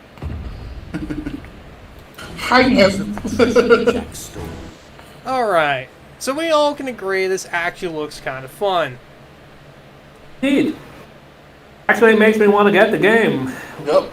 It's on Xbox Game Pass, which is a service that is actually really good. They have all the Yakuza games on it. You can even play it on your PC. In fact, what I thought what was being quote-unquote leaked, what's going to be announced, is that this service is also may or may not come to the Nintendo Switch. Hasn't been announced yet. As far as we know, the leaks are all fake, but let's hold our breath for Gamescom or for Tokyo Game Show, because it's actually good. Next up, Battlefield 2040, 2042 or whatever it was. Oh God, that's. We gotta talk about that because the journalists were doing the same thing they were doing with Far Cry. They were passive-aggressively attacking the developers again to insert their political agenda into the game, even though EA and DICE at this point just want to make money. We all know what happened when they inserted their political agenda into the Battlefield 5. It didn't do so hot. Alright, I'm going to... People hated it. If I may, I'm going to briefly explain the plot of this story. I'm just going to let it play while I do this. Alright, so this is 2042, into the future. Russia and America are once again enemies because we gotta reuse that plot line. The world has apparently been hit by environmental disasters that have wrecked everybody, and you apparently have billions of refugees that call themselves the No-Pats. The non-patriotic people. Jacob, a thought just occurred to me. What? Bring this plot off from the already announced Perfect Dark reboot game, which has the exact same plot going on. Oh my God. It's environmental disasters, and you're a secret agent, Joanna Dark, going into the eye of the storm. That's sad. Now, here's the thing. Apparently... Even sadder because the Perfect Dark is actually good, but it wasn't shown off at all at Xbox's E3. Yeah. So here's the thing. The nations of the world, namely being Russia and America, because God forbid we can't have China be an enemy, apparently use these billions of refugees as soldiers, because apparently these billions of refugees are equipped, armed, and trained to do this. Where are even these billions of refugees? Are they in the third world? Are they in the first world? What's going on here? And so they apparently use these guys as proxy soldiers in their wars against each other, even though, hey, Russia says, why do all these no-pats apparently have F-35 strike fighters? Why are they all equipped with the latest American hardware? America replies, well, why do you have, on your side, with your no-pats, T-90 battle tanks? Well, they just stole it. Well, they just stole it from us, too. So we totally shouldn't accuse the other of arming terrorists, and we totally shouldn't go to war with each other. Nope, we totally shouldn't. I mean, keep in mind, folks. Not gonna lie though, the gameplay does look fun. It does. It is a Battlefield game, that's a given. I mean, apparently these guys are refugees. You know, they don't belong to anybody, but apparently they are armed and equipped to be proper soldiers. Now, what's even sadder is this plot has been done a lot better in Metal Gear Solid 4. Yep. Instead of refugees, though, it was PMCs. See, PMCs actually work because you can buy them being this well armed and trained. Environments look great, though. Yes, they do. This just looks like the final scene out of that first G.I. Joe movie.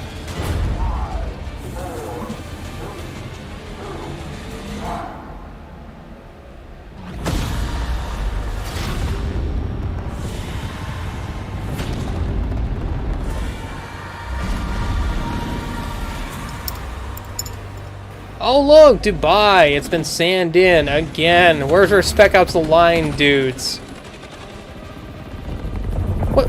Why are we having a dogfight with helicopters? Don't you have homing missiles that you can use? Why not go above him and fire at him? No, we have to crash into each other.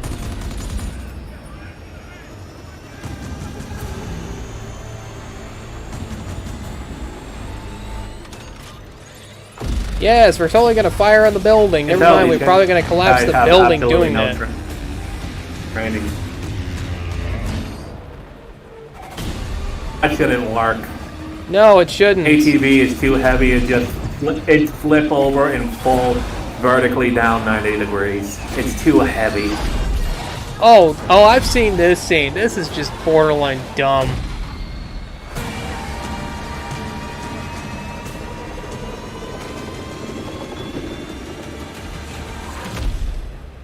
As great as the F-35 is, there's no way you can perform a physics-bending maneuver like this. I mean, do you not understand what an injection seat does? It literally launches the seat through the canopy. You should not be able to climb back in and pilot it because your canopy is gone, your seat is gone, your controls are fried. Let alone, you don't even have enough room in the cockpit for that bazooka. Nope. We didn't even see the bazooka. Why are you carrying a bazooka? If it misfires, you're fucking dead. Yep.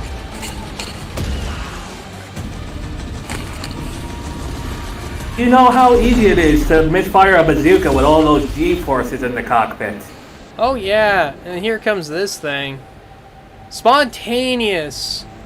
World-willing tornadoes do not just spontaneously touch down like this. They take a considerable amount of time to form. You would know it would be coming. And why is it touching down in the middle of the city? This doesn't even look like the right place for a tornado.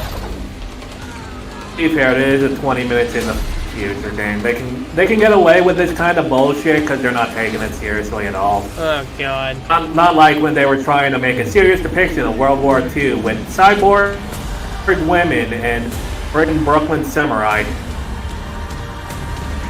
There's no way that guy's getting out of there alive. Nope, he would not get out of there alive. Once you're caught in the path of a tornado, you ain't getting out of it. Oh, gameplay reveal. Centrifugal force is a bitch. They showed gameplay during E3. It's just, it actually looked good. It's Battlefield. Who the hell cares? We don't care. We play Battlefront. We play the real man's game.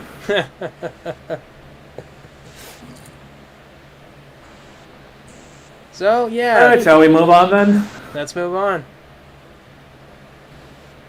Let me find my stream outline. Alright, next up, Psychonauts 2. Let's not watch it. Okay. Tim's. I just put it here in my notes to say, fuck Tim Schafer. He's a backstabbing asshole. Went against his own fucking fans. A woman who's never going to sleep with him. A woman we already talked about a little bit earlier. Oh, a woman yes. who does not give a shit about video games. Indeed. Trade his loyal fan base for politics. Alright, so... And then Psychonauts is just a rip-off of friggin' Invader Zim and fucking Billy and Mandy. Alright, so... My hot take. Alright, so what's next on the agenda then? Halo. Bring it up, because I have things to say about it. Alright. I'm an outsider looking into Halo. If you want an actual insider looking into it, look up the Ackman's video. He's much more positive about this game than I am. I am an observer with Halo. I have not had an opportunity to play it yet. It is something I really want to play. I'm really into the lore. I'm really into the world. I really hated Halo 5. Something about this game does not sit right with me. No, it doesn't. Look at it. You know, this isn't even how Halo players even remotely play. No. Halo multiplayer has lost its identity. Look, it's got the friggin' whipcord from Doom Eternal because that game was successful. So let's copy and paste elements from it. It's got the fucking cosmetics from Fortnite, all the bright colors, all the cliche fucking, oh look at me, lol, so random. Gameplay is way too fast for a friggin' Halo game. I get Halo could get pretty fast.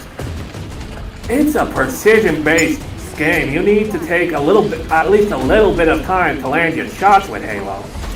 What is forgiving as, say, like Call of Duty, which is casual as fuck. You can hit your target a mile away. It's just a multiplayer. We're not even getting into the campaign yet. Oh yeah. It's what's even worse. The multiplayer is being sold separately. It's being sold. sold. A free-to-play experience. Wow. You know, here's the other thing I need to actually say about this. If they want to claim that they're going back to classic Halo roots, where's Blood Gulch? Where's the map everyone always plays in every Halo game? Where is it? Everybody has clocked hundreds of hours into that box canyon, and where is it? Why are we playing on this this generic forest map? Give me Blood Gulch. Where's Blood Gulch?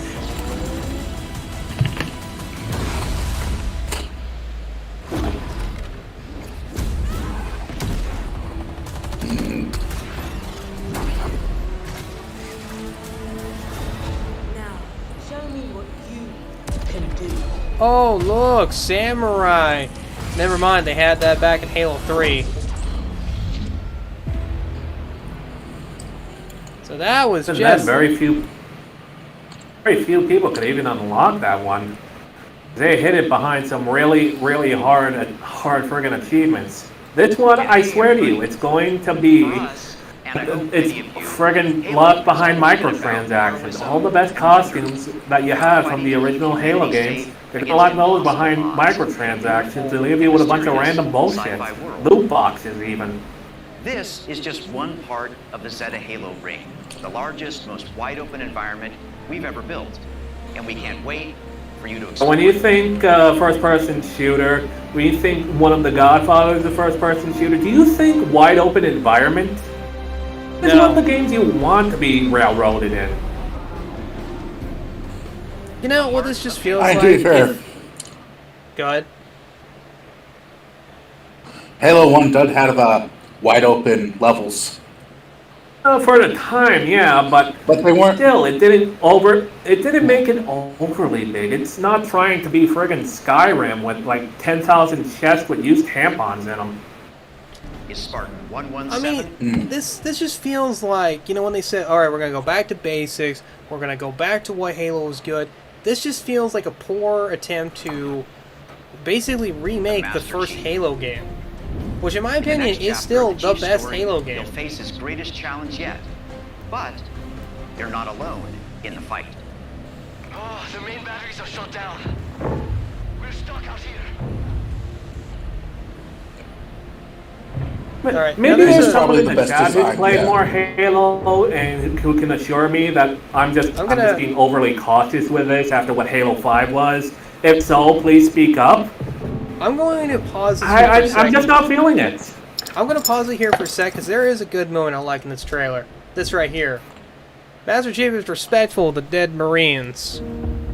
That is a very telling moment in this character. They're at least being faithful to his character. I told you. God, especially after the last one. Yeah, my white jackal.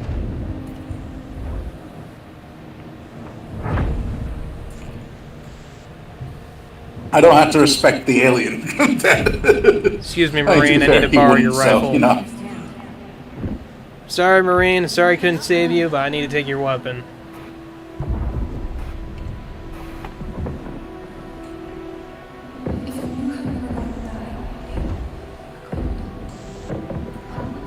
Another question. What does Singili, the fucking elite's, supposed to have rebelled against the Covenant, and now in this game, from previous shows, we see they're working for the Covenant? Yeah, I mean, aren't you fighting the Banished in this game from the Halo Wars 2?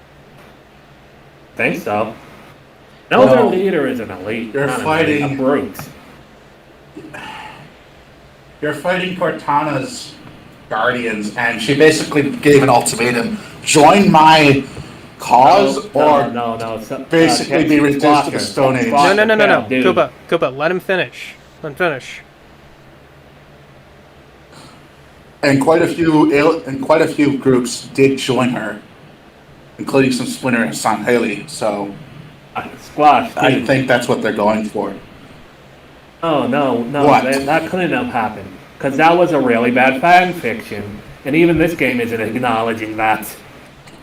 Well, I think they are, because the whole point of this new Cortana, this not Cortana, this Navy uniform, unisex Cortana,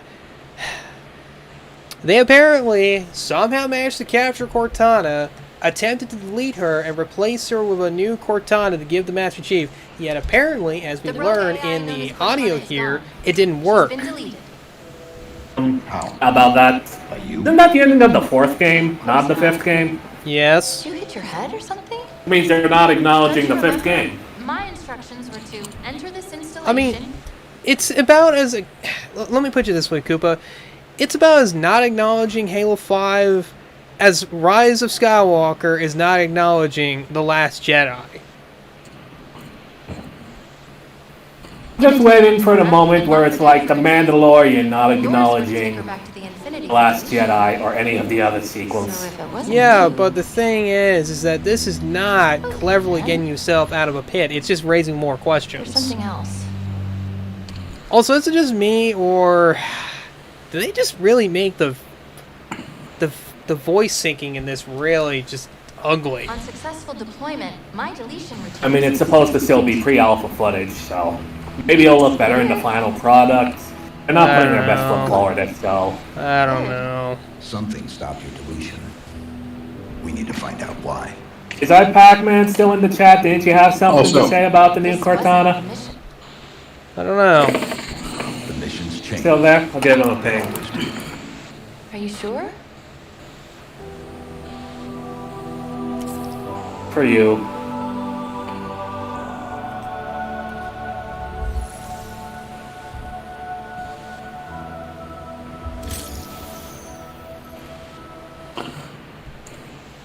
So yeah, there's Halo Infinite.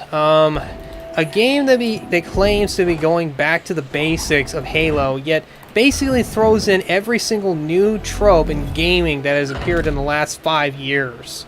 What happened? Where is Cortana?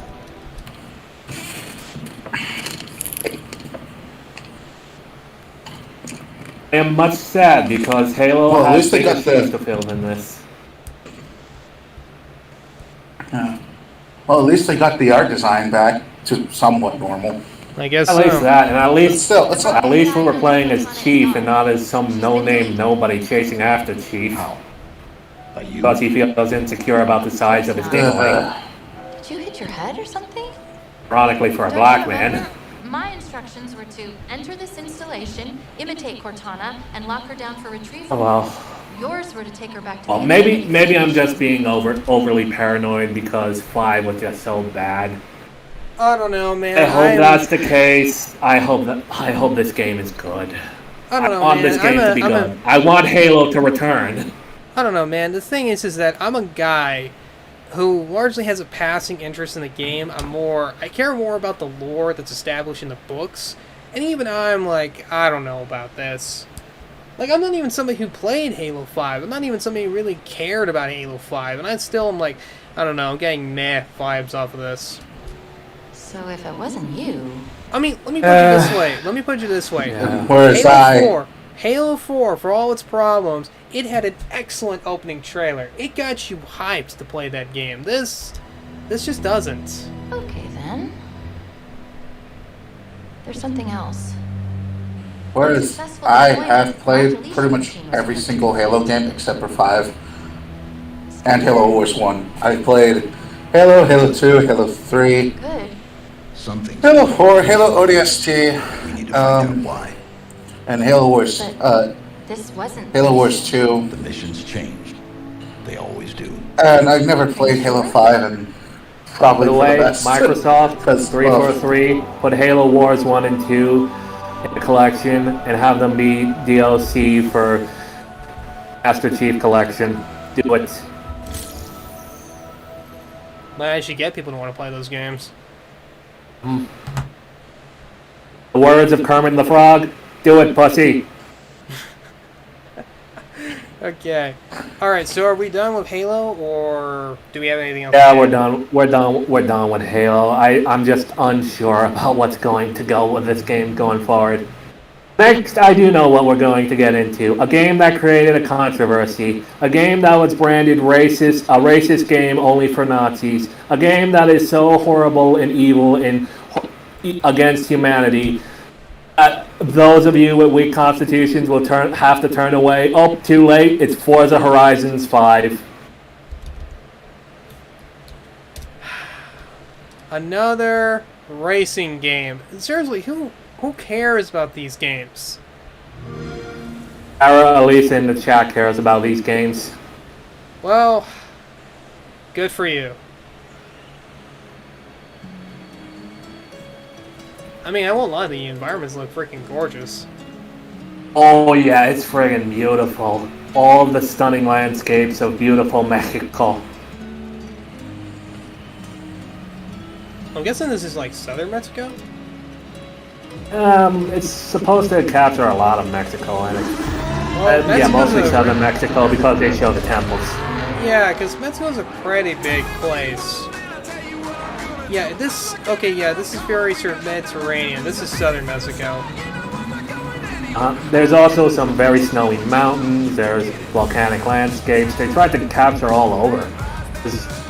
Even though not, Mexico isn't just all friggin' wasteland deserts. It's actually a pretty diverse climate. It's actually really beautiful. It's just really sad that its government has no spine and that its people feel that so hopeless that they have no choice but to escape because the cartels are constantly gunning down on them. Make Mexico great again. Mexico deserves better. They need more Don LAOs. They need more Don LAOs. Yes, they do. I will say it again. Make Mexico great again.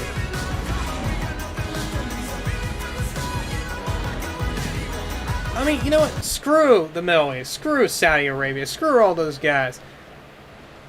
let's go and actually make Mexico a proper trading partner. Let's make them what they should be, because you know what? They have the resources. They have all the oil, the petroleum, the metal, the iron, everything you would want. And because Bring back the good neighbor policy. Yes. Yes, let's actually make Mexico great again. But they don't want to because they get that sweet cartel money. I mean, its current president, Mexico's current president is pretty based, and he is trying to do something about the cartels. Yep. It's just the problem is the rest of the government is still very much in the cartel's pockets. But this game created controversy. Can you look up the Pinata mode? Because of a specific mode in the game. Pinata.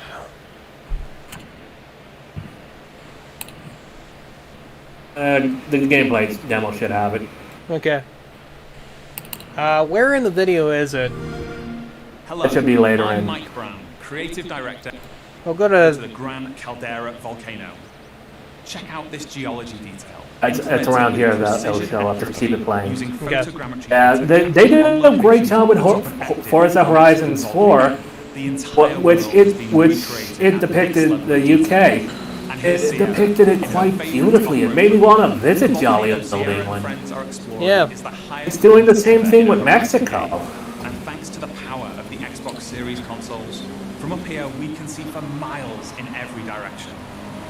In the distance, we can just about make out Guanajuato. Okay, I'll be honest. Sure, the mechanics If they have like a of free the driving cars are mode, really unrealistic, but you're not expecting realistic car mechanics in a car porn game, except for maybe Gran Turismo and one you're intentionally supposed to smash up your car. Squasher, go ahead. Yeah. I was gonna say, if they have like a free driving mode, I'd probably get this game just to drive around the landscape. Oh yeah, it would be a fantastic screensaver game. City full of vibrant architecture. Especially if it has casual controls, because people like me can't get into the deeper mechanics of racing games. As we see here, Alicia in the chat knows this. She tried to get me into Gran Turismo. I could not take up with the controls. It was even more difficult than actually driving. the rest of our players are still out exploring this diverse open world. Let's head north to the canyon. The Horizon series is Oh, that's known for friggin' its beautiful. uplifting Yes, beauty. it is. And using our unique HDR camera rig, we captured 24-hour shoots of real Mexican skies at 12K Yeah, that's a good point, Zenos. Fortnite Thanks to should the go Xbox because it's Series pinatas. consoles, these photorealistic skies result in lifelike lighting that dynamically changes. Fortnite was using them cynically because LOL so random. This game is using them culturally because Joined by Abraham. Piñatas in Mexico. Our players are using Forza It's their culture, man. It's a great culture. The Mexican people are friggin' fantastic. Really wonderful fucking people. Hate the cartels. We'll now head deep into the rainforest. I mean, it's the cartels and it's the Cholo culture that was kind of born out of it. Lighting system, filling the scene with god rays as the sunlight. Like, nobody likes Cholos. Nobody likes them. A Horizon arcade minigame is about to start. Government seems to like them. It's basically a culture of border trash that basically, you know, exemplifies crime. They're criminals, basically. You know, anytime Trump gives his speech about, you know, Mexico not sending its best, he ain't really talking about true Mexicans. He's not talking about the actual common folk. He's talking about freaking Cholos that live on the border towns. You know, who cause most of the crap that you read about on the news. Who are basically the cartel and all Equivalent of rednecks. Oh my god, you're running over pinatas. What's the big deal? Awesome, and it looks really fun. This is a car game that it looks actually fun and not deep and competitive. It's not taking itself seriously. Yeah. It sort of is, because, oh my god, those graphics are so friggin' drop dead gorgeous. Everything else is not being taken seriously. What's the This is problem? a You're game for running. you to have fun with a car. What's the problem here? You're running over cardboard donkeys full of candy. This is The problem is it's cultural appropriation and it's racist. Fuck those people. They don't know. They don't have their own culture, so they must destroy everybody else's. Well, Look their at this. culture at the Car end. bowling. Dude, their culture is ultimately the deconstruction of culture. Forza Horizon 5 is the largest, most fun, And people wonder why they're hated, and they wonder why they're hated so much. Yeah. And it will truly be an astounding showcase for the Xbox. If I had an Series Xbox, when it I comes would to be Xbox pre-ordering Game Pass this out of latest spite November for 9th. them, but also Thank you because so it looks much. really See you all in friggin' fun. Mexico later Yeah. this year.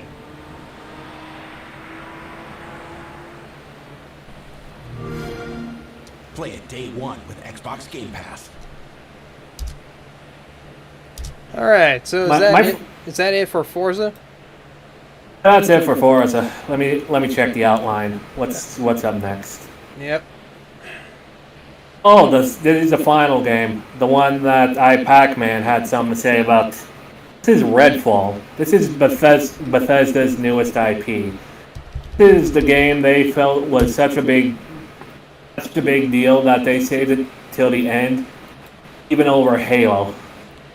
Oh my god, I'm getting Wolfenstein Youngblood vibes. Yep.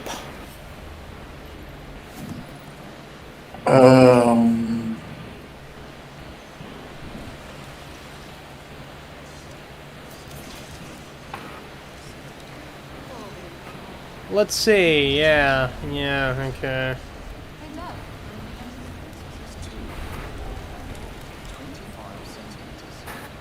So we have a crew of Twitter hipsters. Uh-huh. Who just murdered a guy. Versus vampires. Oh. That's a Oh, look, vampire. He's not an actual person that they just murdered randomly. That's your cue, mate. Oh look, it's a multiracial TV gang including white guys. You know what this reminds me of? My time in the Himalayas. Really is a Family Guy joke at this point. Yeah. Because like a Family Guy joke, no one's laughing.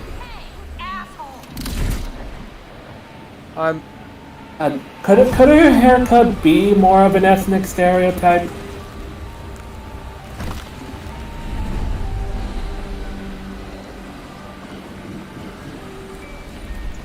No, let's be fair, at least it's not friggin' zombies again. Yeah. Yeah, it's actually interesting. How they got into this shit, okay. All so random, much random, such cringe. Please kill me. Yes, I must die for my views. Yes, let's shoot the camera instead of shooting the actual head of the guy holding it. Playing myself for views is why we are even streaming to begin with. Yeah. You're welcome, people. I suffered through this crap.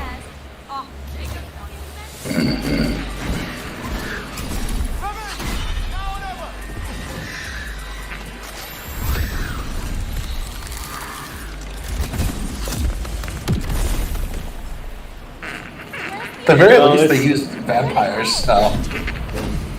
It's the only good thing we can say about this game. They used vampires instead of zombies, because if they used zombies, it'd just be completely generic. Notice later on, the Native American character has a pet raven with him, because ravens and Native Americans, and we're totally not racist. You're the racist. Yeah. We're just gonna totally... You're the racist as we make a sassy black woman character with a really friggin' ethnic haircut. Yeah, with a giant afro. Yeah, no, we're totally not going to stereotype everybody because we're just too lazy to come up with actual compelling characters. Don't miss.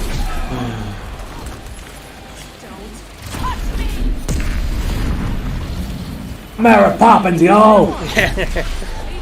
Yeah, she's got the power. Why does everything have to have freaking robot dogs nowadays? BB-8.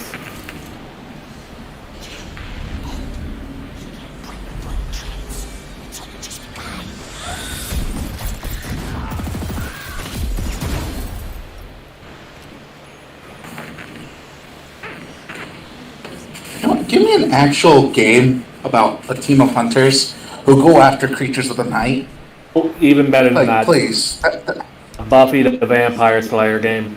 No, screw that, man. John Carpenter's Vampire. That's a game I'd play. It's anything but this. Yeah. What we're saying. Yeah, this Twitter nonsense.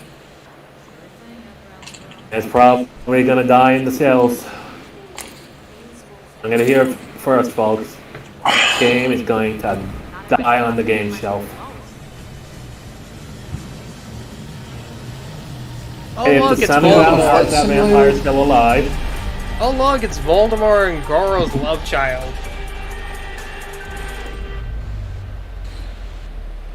You know, a flight simulator where you fly around the world would be kind of cool. So a flight simulator. Alright. Microsoft's flight simulator. I'm just responding to... Yeah. I'm just responding to Shelly. Alright, so that's it. Is that it for Redfall, or do we have anything else to add?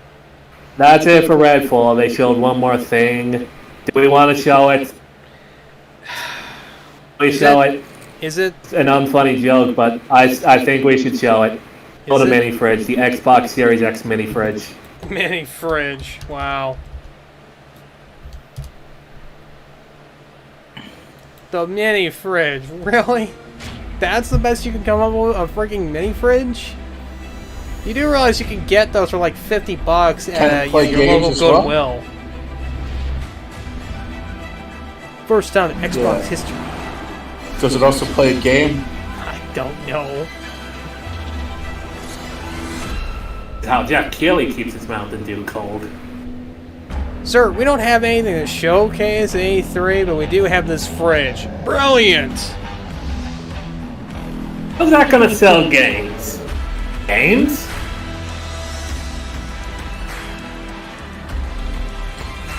It looks like it's made out of Lego. Yes, this is really happening. We're broke on ideas. Both creatively and financially. Reminds me of that whole thing from that whole meme about Pride Month where it's like, and are you sure this will sell burgers? Burgers? Burgers? Yeah. Oh my God. And it shows like two gays kissing or something. Alright, so the next show is Square Enix. We already covered that. Alright. Moving right along. So we're Search done. of good times and good news. With good friends you can't lose. This could become a habit. I hope not. Let's not make a habit out of watching E3. We need some brain cells left. Tim and Eric sure Please got tell a me we're big done. budget. Right? Yeah. PC Gaming Showcase. Do we want to talk about Mech Warrior? I don't. I don't really. We all knew it was going to be bad. It was bad. You want a good review on it? Go watch Razor Fist's review on it. And he actually likes that hipster robot shit. Rest of the PC Gaming Showcase, all I have to say, of course he likes it. The only good game was Chivalry 2, Epic exclusive. And one of the worst games, Wake Up Sleeper, Yep. announced itself to be anti-capitalism. Yes, we're totally an anti-capitalist game. Buy our game. Make us rich. Enrich our shareholders. Yes, we're totally anti-capitalistic. Yes. You know, if they were really anti-capitalistic, they would give the game away for free. Yup. Yeah. But they're liars. They're not.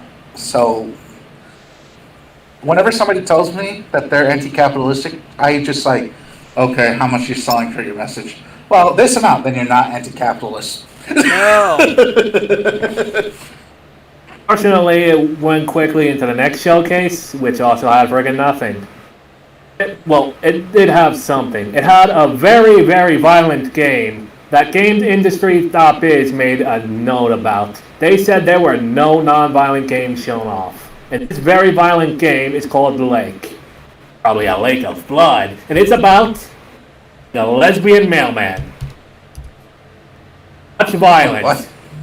Such awful. Oh god, this mailman simulator. We had walking simulators. violent. Now we have a I'm Dylan mailbox from Games, simulator. And it's great to be here at the Future Game Show. We're currently getting very Where are the close dogs to from finishing Up? the lake. What's he doing with that small mailman? It even looks like Up. Takes a break from her life Like in it's the got big the same city art to deliver style, mail just in her everyone's not hometown. big and chubby. It's a job you can do at your own leisure, and you will get Oh, to know Steiner. the Like, problems they're of not society. even being remotely subtle. Today, we're excited to You share can tell it's about lesbians. activity after your workday is done. Movie night with Angie from the video The store. flick snack. This is fun. It's been ages since I've been to the Not, like I said, not even remotely subtle. Plural. But of course, we can only see one movie at a time. This has got to be the most stilted animation I have ever seen. My pick? To be fair, they're on an indie budget. Big Trouble in Little China, Blue Velvet, or The Great Mouse Detective. Oh, Hey, give Mouse me Detective's an actual good movie. Give me a break. I'm sorry. I don't know what fantasy land you live in, but most chicks, you can disagree with me if you want. Most chicks nowadays do not watch those types of movies. This takes place in the 90s, dude. It's in the 90s. Even in the Bring in the 90s. 90s. Even in the 90s. No, I'm sorry. These movies were made for guys. They were made for guys. Very rarely are women actually going to be fans of these things. Like, Especially that striptease team in Great Mouse Detective with the show dancing mouse. I mean, Koopa, tell me with a straight face, do you know any actual ladies who would actually sit down and watch Big Trouble in Little China? I know only one. One, and that's just because she's a massive Kurt Russell fan. She even named her kid Wyatt after him in Tombstone. Yes, Tiff, I'm shouting you Lady. out. Oh, lady. Alright. Yeah, I got a couple friends who would, but my friends, they're all dorks and nerds anyway, so. Exactly. Oh well, let's get in touch with our inner child. We won't spoil more. Well, that's not an inner child movie. You didn't see that strip-teasing mouse. No. Because it's all up to you. Blake is coming first. It's a great movie. I recommend anyone who has Disney Plus go and watch Great Mouse Detective after this show is Enjoy over. the rest of the show. That is a good movie. A lake. Really underrated movie. Oh. I should also point out, Big Game Store exclusive. Wants to tell them what happens to lesbians Are in you sure China. these are? Oh, are you sure these are lesbians or are they? They had just an good interview friends? about it, talking about their lesbian relationship and whatnot. Dude. I was tuning it out most of the time. Dude, let me put you this way. You can't have two guys just be friends. They have to be gay. You can't have two women just be friends. They have to be lesbians. Like, no offense to actual lesbians and gays out there. I mean, I'm not out to get you guys. I'm just saying, that is how the industry is to portraying you guys. No two people can just be friends. They have to be banging. It is just, it is sick. It is sad. It is just diminutive. Or, diminutive? Demeaning. It is demeaning. degenerate and it's bad for you. Yeah. I mean, who's gonna play this game? Like, people barely play walk simulators. Why would you play a mailman simulator? And we also can't say what Meredith will do. Well, people played Postal, but that was a very different kind of mailman simulator. Yeah. A mailman simulator that GameIndustry.biz is confusing this game for because it's apparently really friggin' violent. Yeah, Postal is as much a mailman game as Fallout New Vegas is a game about an actual courier. As in, it's in the title, but you're not actually going to be doing it. Also, if I want lesbian action, I could just play a female courier in Fallout New Vegas. Yeah. So,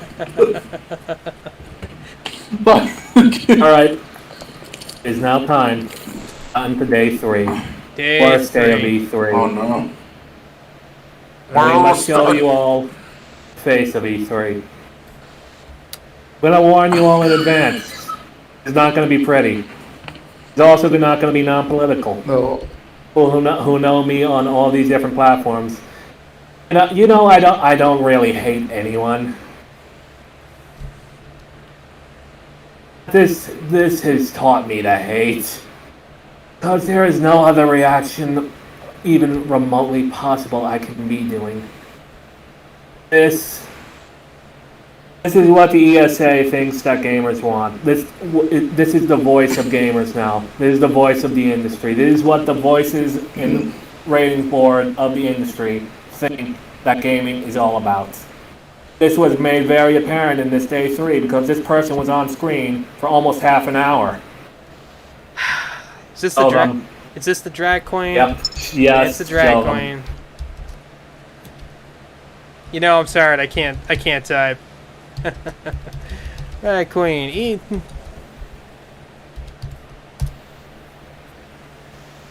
Apologize for what you're about to see.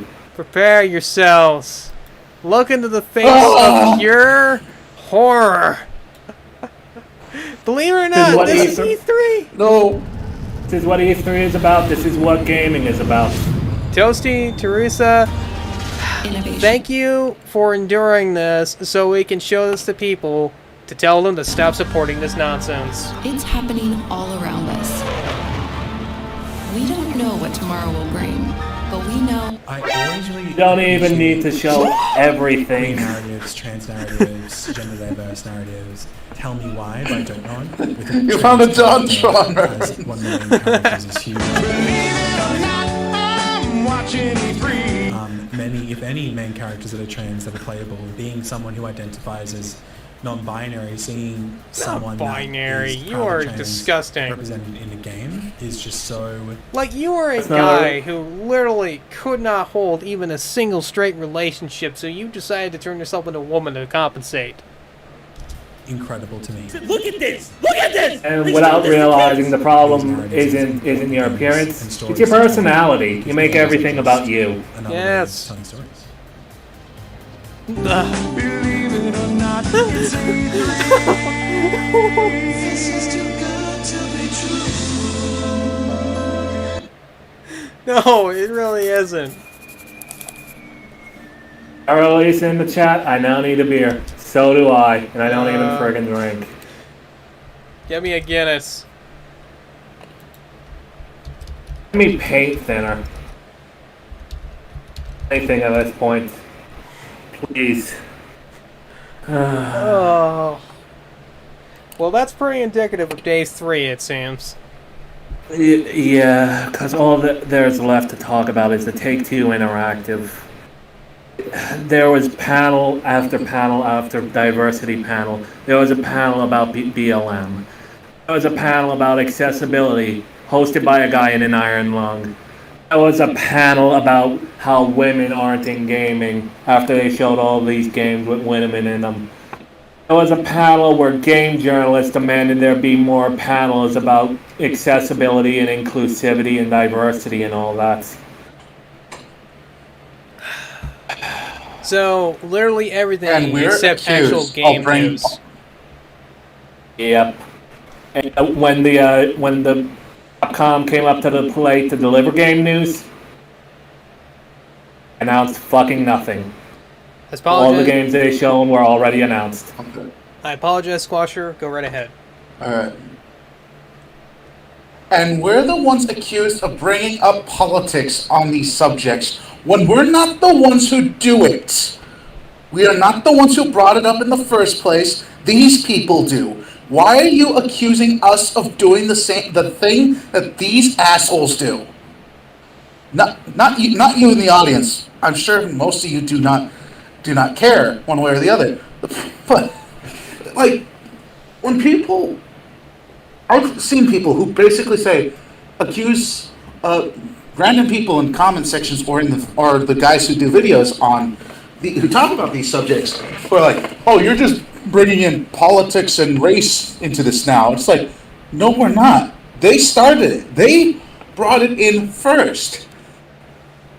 I don't understand why you had to accuse the guys who do it, who happen to be on the right, on the right side of the political spectrum, or maybe not even right side of the political spectrum. They could just be people aggravated with this as much as everybody else is, who are not political ideologues. Squasher, you have to understand, anybody who disagrees with their ideology is the alt-right.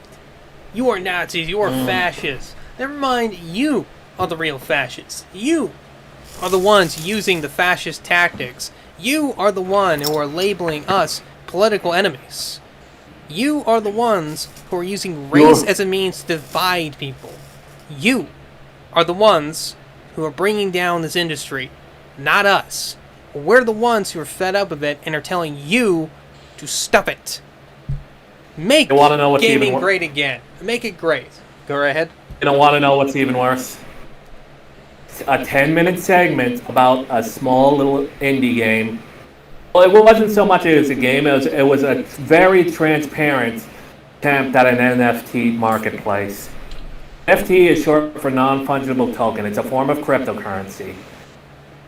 And all the lefties who are yelling at everyone to shut up, this isn't your E3 anymore, they shat their pants really hard at this. Because as you know, cryptocurrency is not regulated by the Fed. There's none that says Marxist socialists like bending over and spreading your cheeks for the friggin' Fed.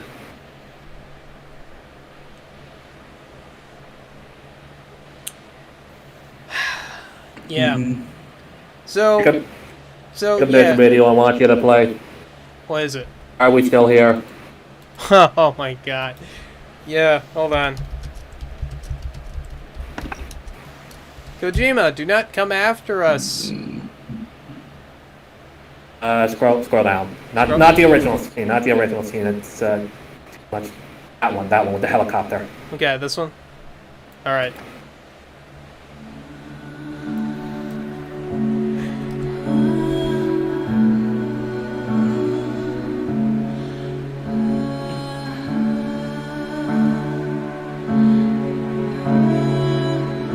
Ladies and gentlemen, a better Battlefield 2042, and even this game wasn't that good.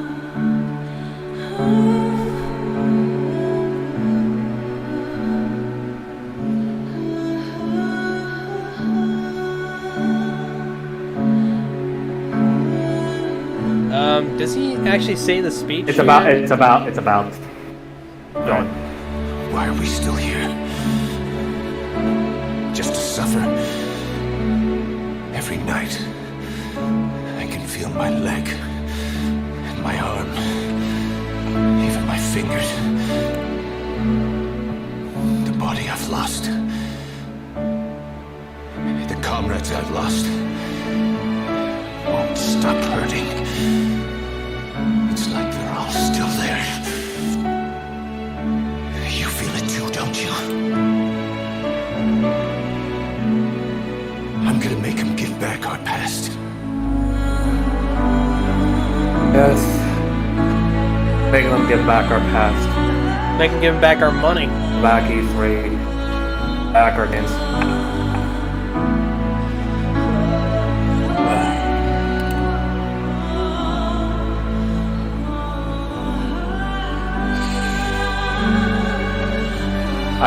I just don't even want it. I took down notes of all the absurd things they said, like this was the very first instance of the term neurodiverse. Apparently us autists are now the Ubermensch master race. Yep. I now declare myself Lord King of the island of the autists. I am now King of Asteroid X. All down before me, I am Master of Magnet. Want us to say black out loud, even though we're not allowed to say black anymore. Yep. They want us to praise the social justice marches last summer, the marches that were mostly peaceful. That burned down cities.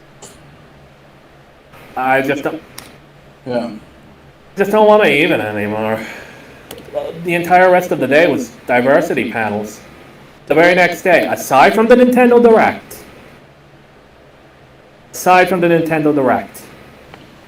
Nintendo Direct was alright. It wasn't bad, it wasn't good, it was alright. Yeah. after that, it was more E3 stuff, and they started the E3 stuff. An indie developer making a shallow ripoff of Drake and the 99 Dragons, a game that wasn't even very good, making it about race, telling us how, oh no, blacks aren't allowed to be angry. We can't have black anger. That's because thing says I want to make video games, like justifying riots and lootings that killed over 100 friggin' people, including a whole lot of black businesses, a whole lot of black people, retired black police officer killed in these riots. If you don't mind, I'm gonna play a little something from Count Dankula's video on roof Koreans. I will make this as brief as I can. Absolute Mad Lads Roof Koreans. I highly recommend you watch this in its full. It is excellent. It's one of Count Dankula's best videos. But listen to this. Listen to this. Specific in who they targeted. Everyone suffered because of the riots. Don't destroy my stuff! Don't burn down my soul! Come on, Uncle. I worked too hard for you! I don't even understand nothing. Come on. It's not right! It's not right! It's not right what y'all doing! I came from the ghetto too! Same as all of you did! Y'all need to listen! But y'all messed up my business! And you call it black power! You mad the white... It's actually heartbreaking because a very similar incident happened with a sports bar owner in the last summer's riots. Yep. And that story broke my heart too. I had the money, I would have donated to his GoFundMe to restore his business. He's a guy who got screwed over. He got screwed over by his neighbors. He got screwed over by the rioters, the Democrats. He got screwed over by his city, who did nothing for him. He deserves none of it. He was a freaking hero, an ex-firefighter, for frig's sake. Look, folks, BLM is not about fighting for the rights. They're not fighting for the rights of black people. They're not fighting for the rights of minorities. They are black shirts. They are the next generation of the black shirts, the brown shirts, the silver shirts, these thug, fascist types who only care about death and destruction, about destroying everything that stands in their way, about looting, about taking what they want, about establishing themselves power. And the powers that be, they don't care about you. They don't care about your businesses. They don't care about what you feel, what you think. All they care about is keeping you down. And they leverage these people like a truncheon to beat you down, to keep you from questioning things. They lock us down. They shut down our businesses. They bow down to China and all these other foreign powers that want to see America and the West burn. They don't care about you. All they care about is staying in power and making sure you are too blind to see what they're doing. They want to keep the game rigged, people. They want to keep it rigged. And the only way this is going to stop is you need to stop listening to them. You need to stop voting them in. You need to stop tolerating this kind of crap. The powers that be care not when... The powers that be do not care when the common people burn each other's houses down. But they start to care when they themselves are attacked in their own homes. And I'm just like, quite frankly, you fuckers deserve it at this point. If you guys don't mind, I'm gonna play one more video and then we can move on. This is from This is from a 1978 movie called The Wild Geese. The basic plot of it is that you have South African and British mercenaries who go in to rescue. It's not Zimbabwe, but it's clearly meant to be Zimbabwe. The president of Zimbabwe from communist takeover. They have to go in and they got to rescue him. And this scene plays out towards the end of the movie between the Zimbabwe president and a South African man, an Afrikaner. If I can get it to play. Here we go.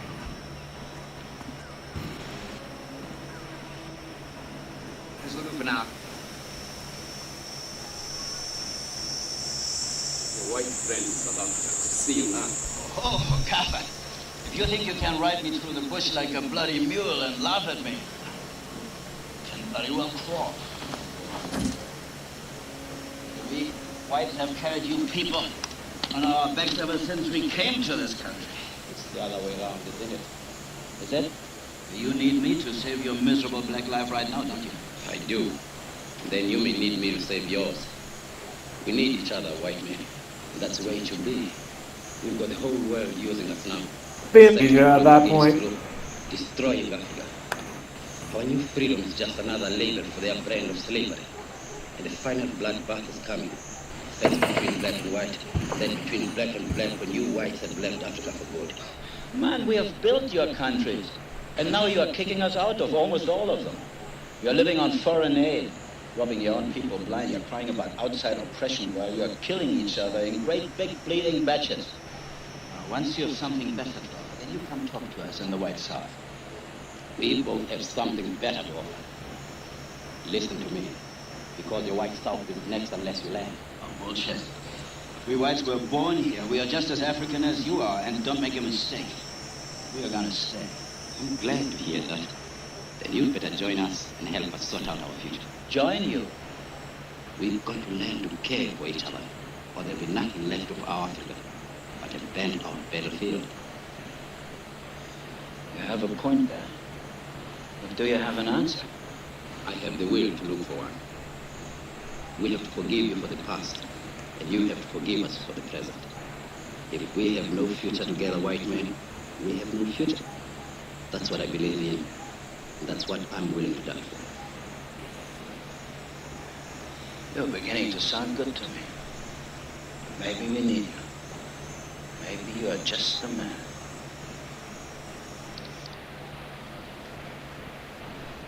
There'll be nothing left of Africa but a burnt out battlefield. Don't that describe us right now? Mm. Yep.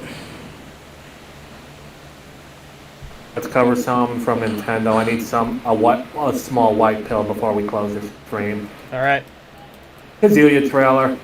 The what? Yeah. Kazuya. Smash Kazuya. Okay. Kazuya E3.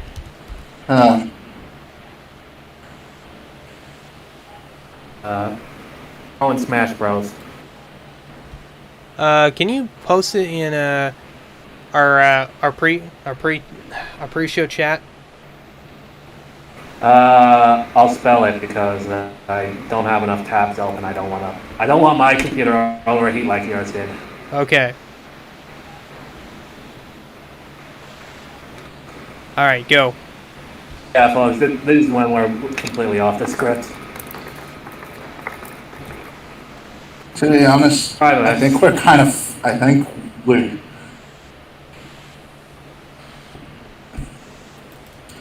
kind of overstaying our welcome. So let's finish this up as quickly as possible. All right. This will be the final thing. Then we'll have our closing comments and buried ESA. All right. The one.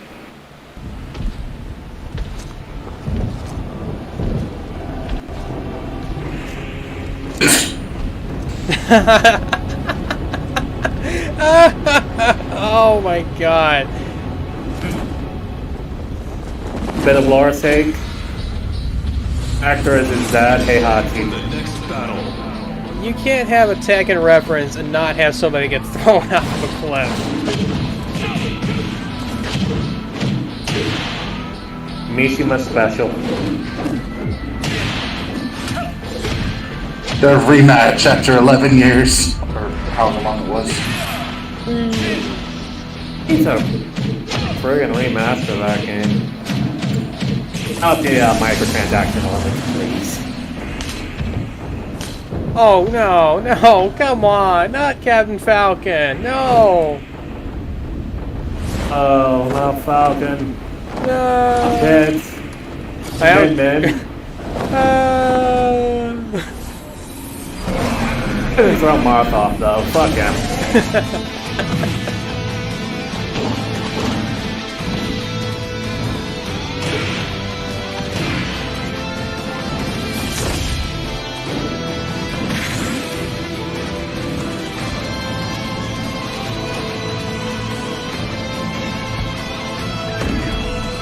The old man himself.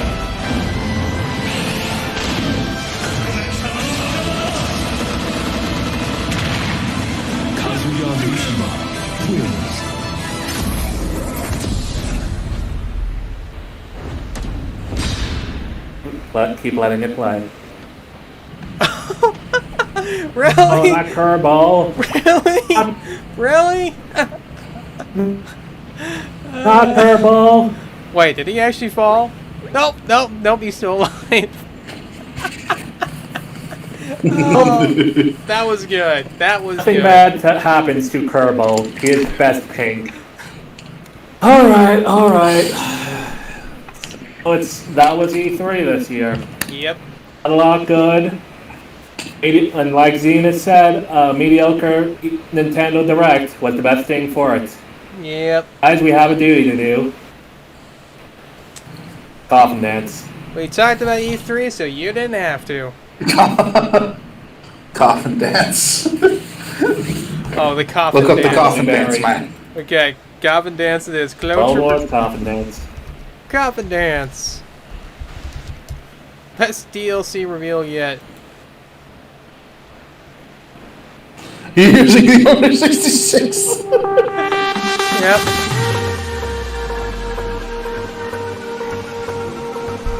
Kill him. F's in chat for the ESA. F's in chat for the gaming industry. See some F's, boys.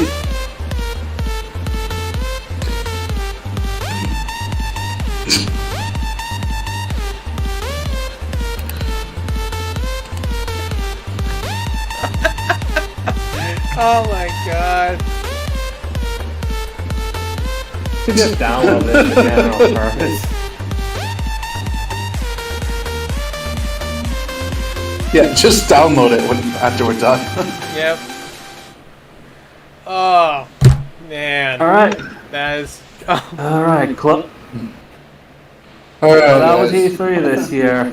Let's go around with closing comments before we close for the evening. I'll go Jacob, first. you first, as it is your channel. Thank you very much. I feel like a part of my soul has been sucked out through my eyes going through all that nonsense.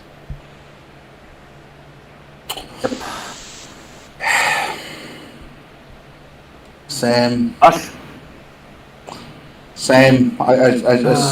just drained, and I feel like the audience has left at this point. I don't blame them. There was so much we had to cover, and it was just so heart-wrenching that it's just... Ugh.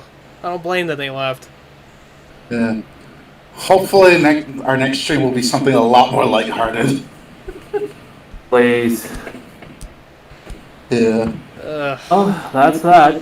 Jacob, right. if you want to tell us the format for these streams. We do not have a schedule, folks. No, we do not. We are all working, we are all busy, and we all have things to do, so this is not going to be even a semi-regular thing. This is going to be something once in a blue moon. You know, we'll do it when we got something we want to talk about, we feel passionate about, and I won't always be the host. I will not always be the host, and arguably I wasn't even the host for this one. It was largely Koopa because he had to slog through this mire of disgusting mediocrity for us, so we My didn't have soul is to. dead. Yes. My soul is dead. My body is now an empty husk. Yes, it unfortunately is. So, because of that, depending on whoever wants to bring up the idea to start the discussion to begin with, he will be the host. His job will largely be to introduce things, bring up the topics we want to talk about, get us moving, make sure we don't interrupt each other. And other than that, yeah, this is our second episode for our stream series, and we hope to do more. So, everybody, thank you for your patience. I apologize for the technical difficulty we suffered in the last episode. I've ensured it will never happen again. Thank you for slogging through all this, and as always, have a nice day. Yes, please, have a nice day. Try to lift your spirits up.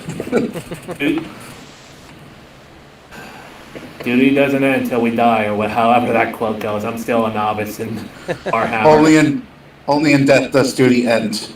Only in death does duty end. I can make it more dramatic. Only in death does duty end. Night, everyone.